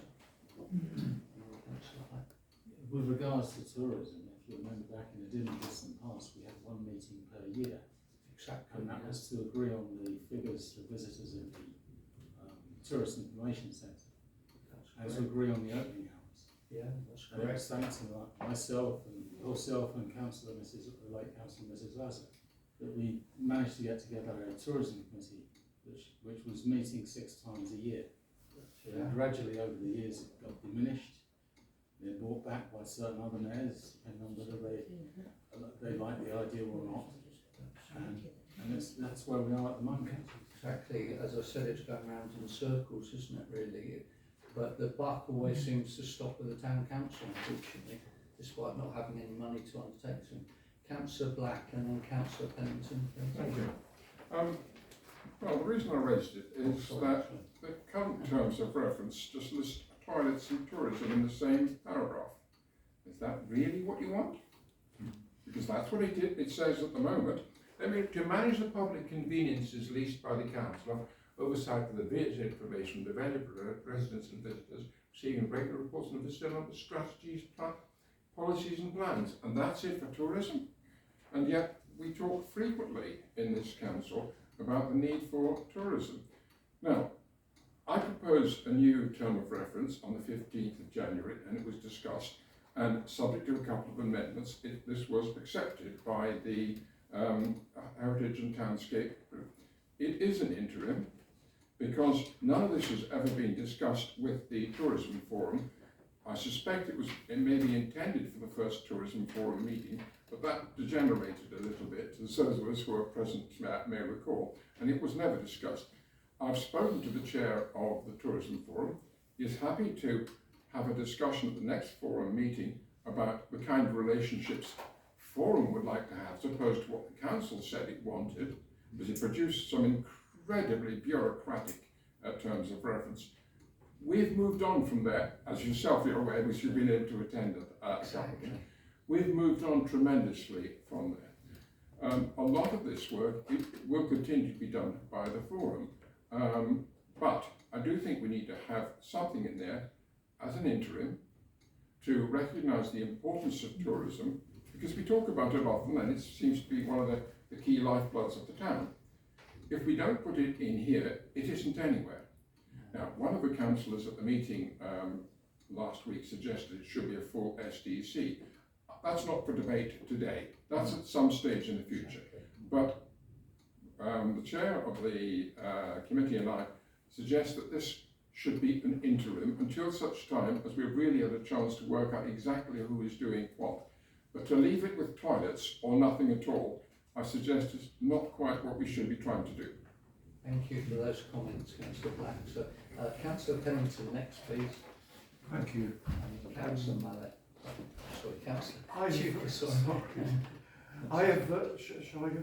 Indeed, please do, Councillor Pennington. I have heard repeated comments from shopkeepers and others in the town that the council doesn't seem interested in supporting tourism. And I think this is an essential step. I think Councillor Black's approach has been remarkably practical in putting down a marker and saying, let's see where this leads us. And if our message to the business community is we need an interlocutor, well, so be it. But in doing this, we kind of start this process, so I strongly support this. Okay, thank you very much for that. Councillor Chuka and then Councillor Mallet. Yes, so we discussed this at the last H&T committee meeting. I was the one lone voice out of the group in terms of having some questions around this. I think there's still much more to do to understand the synergy between Tourism Forum and Heritage and Townscape, because as it stands, I think it is a marker rather than where we need to end up. But let's have that debate Tourism Forum is doing some sterling work, but has very much decided it will generate and design its own purpose and future, which is fine. But I think what's happened is that therefore there's a disconnect with the town council now, and somehow Heritage and Townscape is the right place for tourism, but somehow we have to get it right. What we can't have is duplication of effort or absence of understanding of what each group is doing. So marker yes, end result possibly not. So that's where I'm at. Thank you for those comments. Councillor Mallet, please, and then Councillor. Thank you, Councillor Chipper. I think you sort of said most of what I want to say about tourism. It was just to go on to the Chamber of Commerce and Sandwich Town Campus. Some time back we had a lady from the Town Campus gave us a short talk about what they were doing. That it's very informal, it is not a Chamber of Commerce. They don't represent the town, they represent individuals coming together. With regard to the Chamber of Commerce, it's surprising that the Dover District Council is noting the Chamber of Commerce, because I understand it is a single individual, not not a group that represents any of the businesses generally in Sandwich.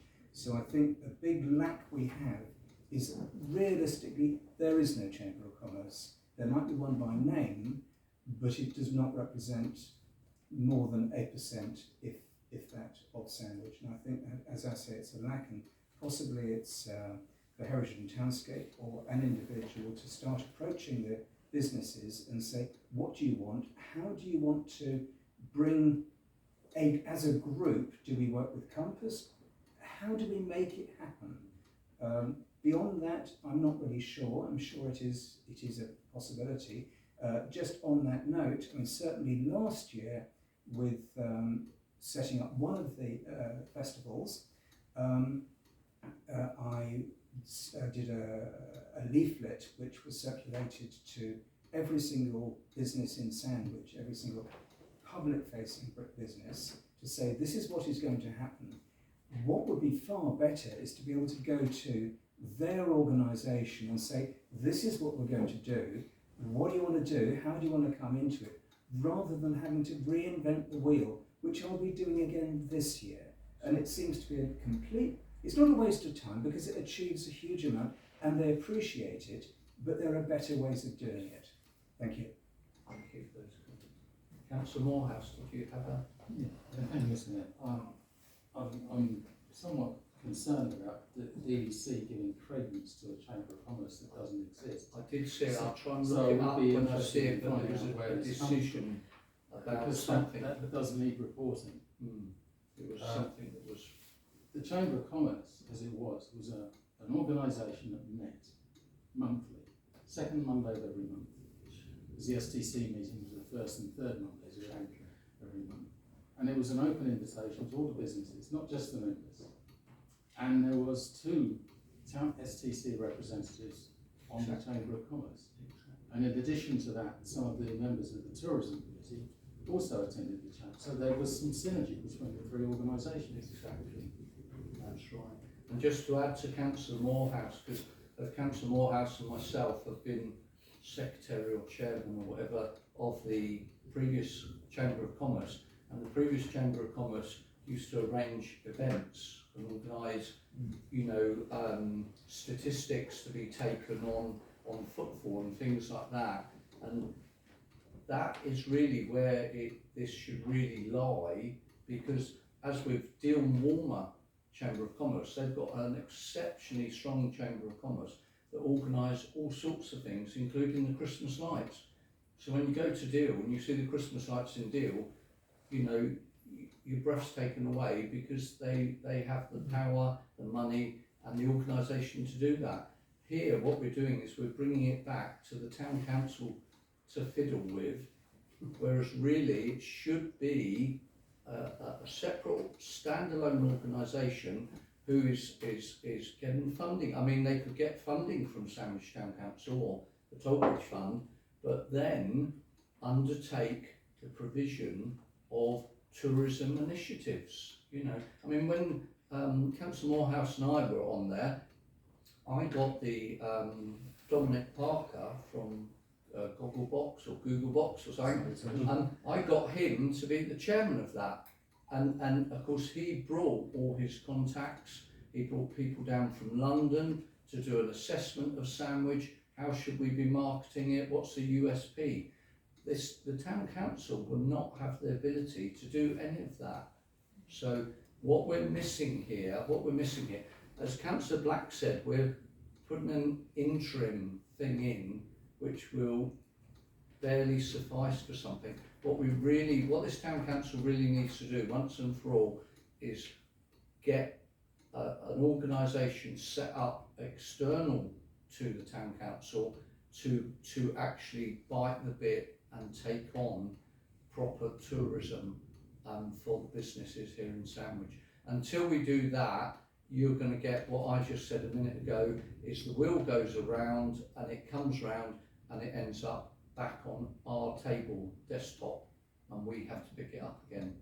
So, but that's only my opinion, of course. Councillor Black, please. Speak. At no stage have I made any discussion or reference to the Chamber of Commerce or Compass. This is purely tourism's forum. And we are actually we're pretty proactive, as you know, and Councillor Ridley knows, and so on. We're doing this, we're pretty proactive. We're not a Chamber of Commerce, so let's please not get the waters muddied by that. That is a separate issue that needs to be resolved. I have no idea what the answer is. This is purely to give the Town Council some focus on tourism. It is going to have to be amended, it's going to have to be worked out, because at the moment it's vague bits and pieces. We want to make this much more solid. And as I say, I've spoken to the chair of the Tourism Forum. We will put this on the agenda because we want to ask them, well, what do you think the council should be doing and what should we be doing? And at the moment, that is not particularly clear. As wearing my Tourism Forum hat, we're doing a heck of a lot. Wearing my councillor hat, we're doing much less, but then this issue of resource. Exactly. Councillor Wiles, and then we need to go to the Sorry, I hear what Councillor Black says, but the opening statement is to work with businesses. Now, if the Tourism Forum is working with multiple businesses, that's a lot of work. It's much easier to deal with a single body. So that's why we need a Chamber of Commerce. As I say, it's not our role. Your opening remark was we should not be taking on more projects, but someone needs to take a lead on this because the town is suffering because of the lack of a Chamber of Commerce that we can deal with. As Councillor Black said, the town council hasn't got the resources to take it on, unfortunately. It's a shame we haven't got some. Anyway, moving forward with this one, so I'd like to take a decision on this, and recommendation is council members to receive and agree the amended terms of reference recommended by the Heritage and Townscape Committee. So do I have a proposer and seconder for this, please? I'll propose it. So we've got Councillor Black proposing and Councillor Ripley is seconding. All those in favour, please show. And that item was this one abstention. Oh, 2 abstentions. So did you get that, Councillor Chip? That item has been passed by the majority, thank you. Mr Mayor, can I call a point of order, please? Just quickly, it's nothing bad. If it's in process. It's in the process. We're running, it's now 8 minutes past 9. Some of us have been sitting there for quite a long time. Can we either defer some of these to the last few items, or if they're not time limited, or can we please have a 5-minute break? Indeed, yeah, indeed. So, how long do you think on this? It's up to you if you want to do a 5-minute break. Okay, well, we've got one. Okay then. Yeah, okay, I'll propose from the chair that we take a 5-minute recess, but could you all be back in this chamber by 9:15 at the latest, please? Thank you. And we rejoin on item number 17, Citizens Advice Dover, Deal and District Request. Town Council has received a letter from Citizens Advice for Dover, Deal and District with a request for financial contribution. This is attachment 14 and the decision is required. Just before we get into any discussion on this, I'd like to say I find the letter very ambiguous and I don't really know, it seems to be almost what is termed the fishing exercise. Send out as many letters as possible to get the money in. They are a fantastic organisation. They do a lot of work in the community, particularly for those that can't afford legal aid or what have you. But I do find this a totally inappropriate way to approach council with an ambiguous letter for funding. I would prefer, my proposal, but obviously we'll have a discussion on this, would be for the town clerk to get back to the Citizens Advice Bureau and ask them to put in a formal grant application as everybody else has to. So we do not send miscellaneous amounts to organisations to ambiguous letters. We'll go on to the Deputy Mayor. What the Mayor said. So that's exactly my point, is I think we should point them towards Maddox Fund for the Future. In the short term, we've got an interim arrangement, but I'm not certain that they feel that they're in dire need of monies within a very short period, but that's our route at the moment. If we allow one, then there'll be others that will follow, so we have to be very steadfast about this. Councillor Gray next, and then Councillor Fortescue. The CAB really it's their own problem they're making for themselves. As I think you all know, they're operating from the Jubilee Centre on Mondays here. They've done nothing to promote themselves. Their website still says they're in the Guildhall on Mondays. We've sent to the CAB, if they produced a leaflet promoting themselves, we, the Jubilee Centre, would distribute it to every house in Sandwich. They've never taken us up on this. Some Mondays, their people never even appear at the Jubilee Centre, leaving clients standing around wondering what's happening, and they don't even tell the Jubilee Centre when they're not appearing. So really, I've got very little sympathy for what they're up to. And I think we should refuse this request. Thank you for that update, Councillor Gray. We had Councillor Fortescue, please. Well, an additional factor is the statistics that they provide, perhaps unwisely. 4% of the people who deal with CAB locally are from Sandwich. And it's clear from the statistics they provide that the vast majority of their customers come from Dover. Indeed, that's right. Thank you for that comment. And Councillor Wiles? I'd like to move to a vote. Yes, indeed, yeah. So my proposal was that the town clerk gets back in touch with them and directs them to our grant awarding bodies. Do I have a seconder for that proposal? Councillor Wiles. All those in favour, please show. That's passed. Thank you very much, councillors. Item number 18, proposed solar development at land to the west of Ramsgate Road. Town Council has received a letter on behalf of RBL Solar Limited to share details of a proposed solar development project at land to the west of Ramsgate Road, Sandwich. Members are invited to receive and note the details. And this is attachment 15.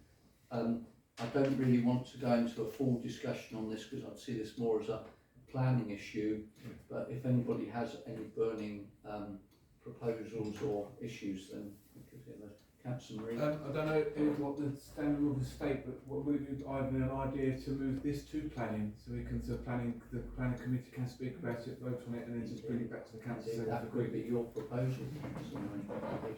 So, Councillor Mallett? I was just going to say that this particular application sort of bucks the trend of we're going to build on bird observatories, we're going to build on farmland. Yeah. It is wasteland, and if anything, in particular because we have climate change emergencies, all of this stuff, we should actually sort of say, go for it, we support it. Thank you for those words. So we've had a proposal from Councillor Marie to move this item to the Planning Committee, and that's been seconded by Councillor Franklin. All those in favour, please show.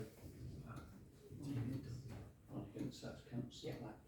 That has been passed by the majority. Item number 19, Granite Setts, request from the White Mill Town Council has received a request from the Whitemill Rural Heritage Centre and the registered charity is seeking permission to use the Granite Setts to repair a footpath on the site. This is attachment number 16 and the decision is required on this. Before anybody speaks about this, I'd just like to remind all of you that the Whitemill is a Town Council asset. Tollbridge asset. So the Granite Setts are being used to make good a pathway on one of our own assets. So just bear that in mind when you discuss this. Did anybody, Councillor Cooper? Yes, so I'm reluctant to support it as it stands. I think there's more work to do. So the primary purpose we've kept those sets is for any damage or need to renew on the forecourt. Picking up on the point, Whitemill is actually separate. It's a separate charity. They lease the Tollbridge Fund asset, and so they are separate and standalone. I prefer to see a recommendation from our property manager in terms of, because what's not clear to me in this report is how many of those sets are going to be used. Is it all of them or is it a small number? We agreed when we discussed about them being sited there, we agreed that there was around about approximately 900 sets. So I don't know how many of those are going to be used for this pathway. And then I think really importantly, the Whitemill is a listed building. The curtilage includes the grounds. If there is going to be the laying of a path, we have to be very clear about whose responsibility it is to make sure there's no issue about taking in foreign sets. The sets that are there, I don't know what they're like. Is it, are they the same? All of that has got to be brought to us as a council before we say, yes, they can be used, in my opinion.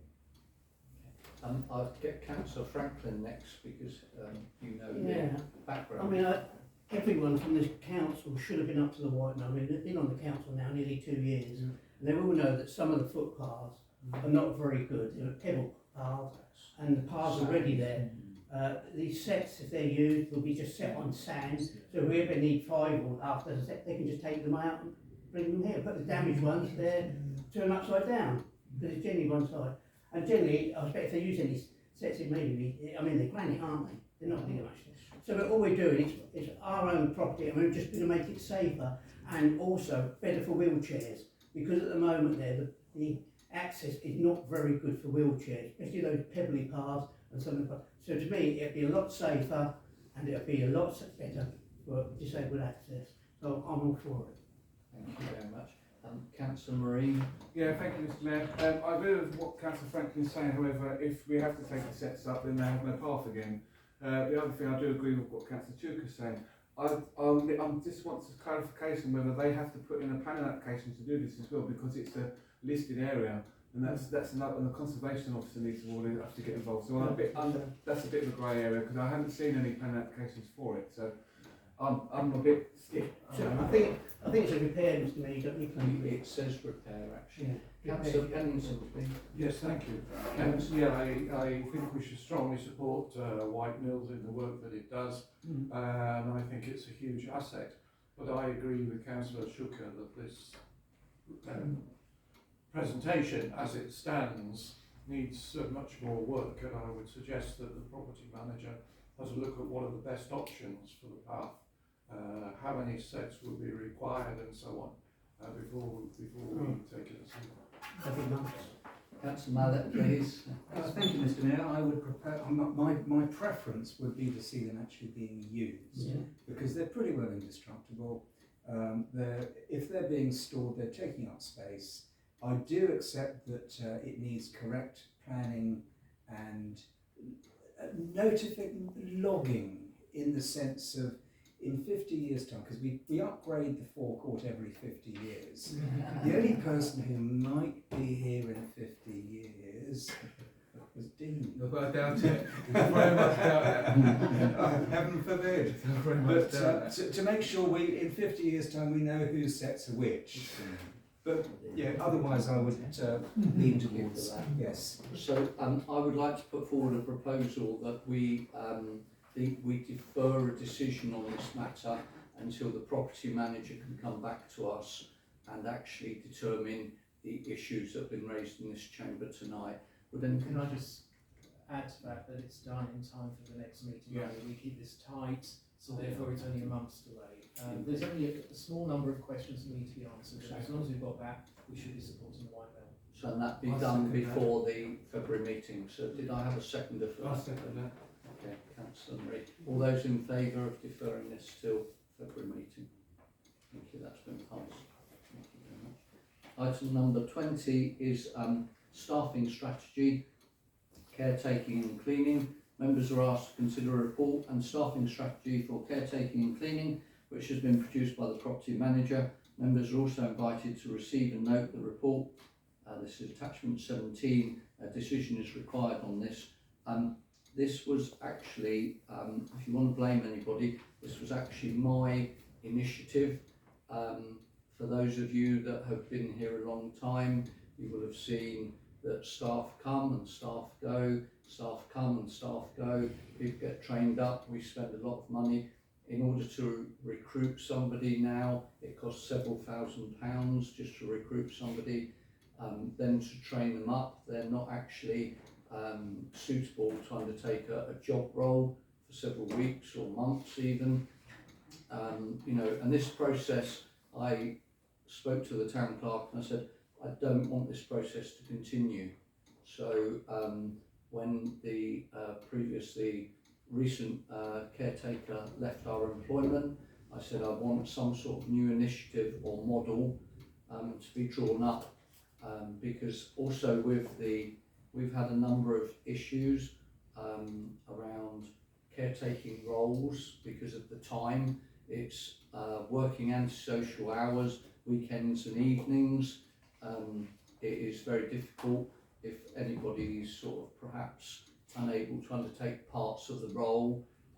There is also now a matter to consider, which you would have seen from the finances, that we do need to, on several occasions, we do need to employ security staff to support events here in the Guildhall, as well as events outside. So, as I say, I spoke with the town clerk and the property manager, and I asked the property manager to come up with a solution and a report. We've had a meeting since this report had been drafted, and I believe it's been updated, hasn't it, since we first saw it? Yes. So it was originally a draft. There was a number of issues that were raised that were improved, but basically this would be a scheme whereby instead of employing what they call an FTE, full-time permanent position, for which the on-costs are absolutely colossal now. So if you're looking at employing somebody and paying them, say, about £24,000, you could be looking at, with on-costs, that being in the figure of about £30,000 or £31,000 to this council. So it's very important that we spend public money wisely.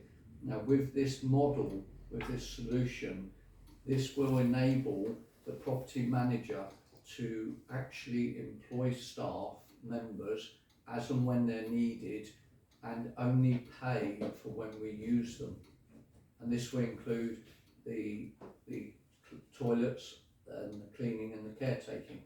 But can I hasten to add, just in case this is going out publicly, this does not affect any of the permanent employees that are with us currently. Their jobs are 100% safe. There's no changes to the establishment that we currently have, but we're not going to employ more people and pay the enormous costs. So this is the model for going forward for caretaking and cleaning of the Guildhall and the toilets. So it's open for discussion, and then obviously we need to make a decision on this, but it'd be nice to see that it goes in the right direction. Councillor Pennington, please. Thank you. I have no problem with what you said, and I think the fundamental message of the report is fine. I have two presentational points. One is the report says constantly, I do this, I do that, and I didn't know who had written the report. Secondly, I didn't know if this has been seen by Human Resources Committee or not. Yes, that's where it goes next. Oh, thank you very much for that comment. So yeah, so it's been drawn up by the property manager, so he's probably using the royal we. Councillor Chapter. Yeah, we've just been asked to note it. I haven't seen it until it came out with these papers, so my expectation is the HR committee will take time to analyse this in detail, and then it will come back to STC once a formal proposal is to be made. Correct, yeah. So I think there's a lot of detail in here that needs to be looked at sensibly and see if it's the right decision. Councillor Black. I was going to endorse that. This really is straight in the remit of the HR committee. There are quite a few questions about this. The saving is because you don't need the person all the time, but you can be pretty sure that the hourly rate will include the equivalent, whether their own self-employed NI, and it has to include some element for sick pay, and it has to include some. No, they have to have some private arrangements, otherwise they ain't going to get paid at all. And they will need to have some arrangement. It's up to them how they do it. Of course, it's entirely up. But if you think it's not going to be reflected in the hourly rate, I think then we are kidding ourselves. Yeah, I disagree now. Can I just put you straight forward about this? We will be paying an agency a set fee for the staff that would come in. Now that set fee is what is paid to the employee that would come in to do the work. Now what they do about their national insurance and sick leave and all that is down to that employee. Absolutely. But that's what we're saying. If theoretically, let's say theoretically the payment was £13 an hour, this council would pay £13 an hour. We would not be addressing their sick leave or maternity leave or more importantly, their pension. So let's just make sure that's clear. It will be an agency supplying somebody on a theoretical, I'm just saying, say £13 an hour, and that is the end of story. So we do not have to pay all the additional on costs that you have for other ones. I'd also like to say that with the savings that will hopefully, theoretically come forward from this, it could help us to address some of our other staffing issues that we've got in other areas. I'll come back to you, Councillor Black. I've got Councillor Breen, Councillor Marie, and then Councillor Black. Thank you, Mr. Mayor. I'm very pleased that it's already been proposed that this should go to HR. Personally, I've got great concerns about employing agency supplied workers because legislation is changing now, so that if that agency supplied worker is working just in one location, they then effectively become an employee and are entitled to sickness and are entitled to holiday pay and so forth. This is changing legislation, I can assure you, Mr. Mayor. So there are lots of questions and this needs to be looked into in a bit more detail. We also need to look at succession for the caretakers, and we've also got an issue of a town sergeant, and maybe by recruiting the right person, this person could fulfil the role of a town sergeant as well. So I think there are a number of things to be considered here, and it needs to go to HR. The current ruling, as long as they don't work 2 years or more, they're not classed as a permanent employee. So I believe it's Councillor. Yeah, I do. So thank you, Mr. Mayor. I do feel that this, when it's needed, is just another term of 0 hour contracts, and I don't like them. I've never liked 0 hour contracts. I've been on one and they're not nice, because 1 minute you could be working 2-3 weeks and thinking, oh great, I'm going to get paid, and then you could be not working for another 2-3 weeks, and then how are you going to pay your bills afterwards? Just not acceptable. The other thing is that obviously myself, Councillor Franklin and Councillor Breen are working towards a report to give to the HR committee regarding reinstating the town sergeant, which is very much called for within the town. And I do feel that this shouldn't have come to STC first. It should have gone straight to HR first for them to look at it, them to discuss it, and then if councillors wanted to put their opinions in at the HR meeting, then they could have done. So yeah, I don't agree with this at all. Okay. Councillor Black, did you want to come back? Yes, I did. I fully endorse the flexible hours. That's great. We only need a person for a limited number of hours, not a normal contract employment where you have to fill us up. That's where the saving lies. But if it's an agency, then there will be an agency fee somehow. I thought this person was contracted directly with us. But again, this is all the detail. Needs to come out of the HR committee. But I do suggest you listen very carefully to Councillor Breen. The legislation is actually not as clear cut as some organisations would have you believe. And a lot have been badly stung and finding out there actually are not just workers, they're employees. No, indeed, I agree with that. So I was quoting South Eastern Railways. It's what South Eastern Railways have introduced instead of taking on permanent employees. So I'm just quoting I'm quoting a national rail transport company. So Councillor Gray was next. I think that matter must be referred to the HR committee to investigate it fully, properly, and come back to us with a proper, well thought out report, which this definitely isn't. Councillor Moorhouse. That's a proposal, I'd second that. Was there any others? Okay then, so could I have a proposer and a seconder that this goes to HR committee? And all those in favour?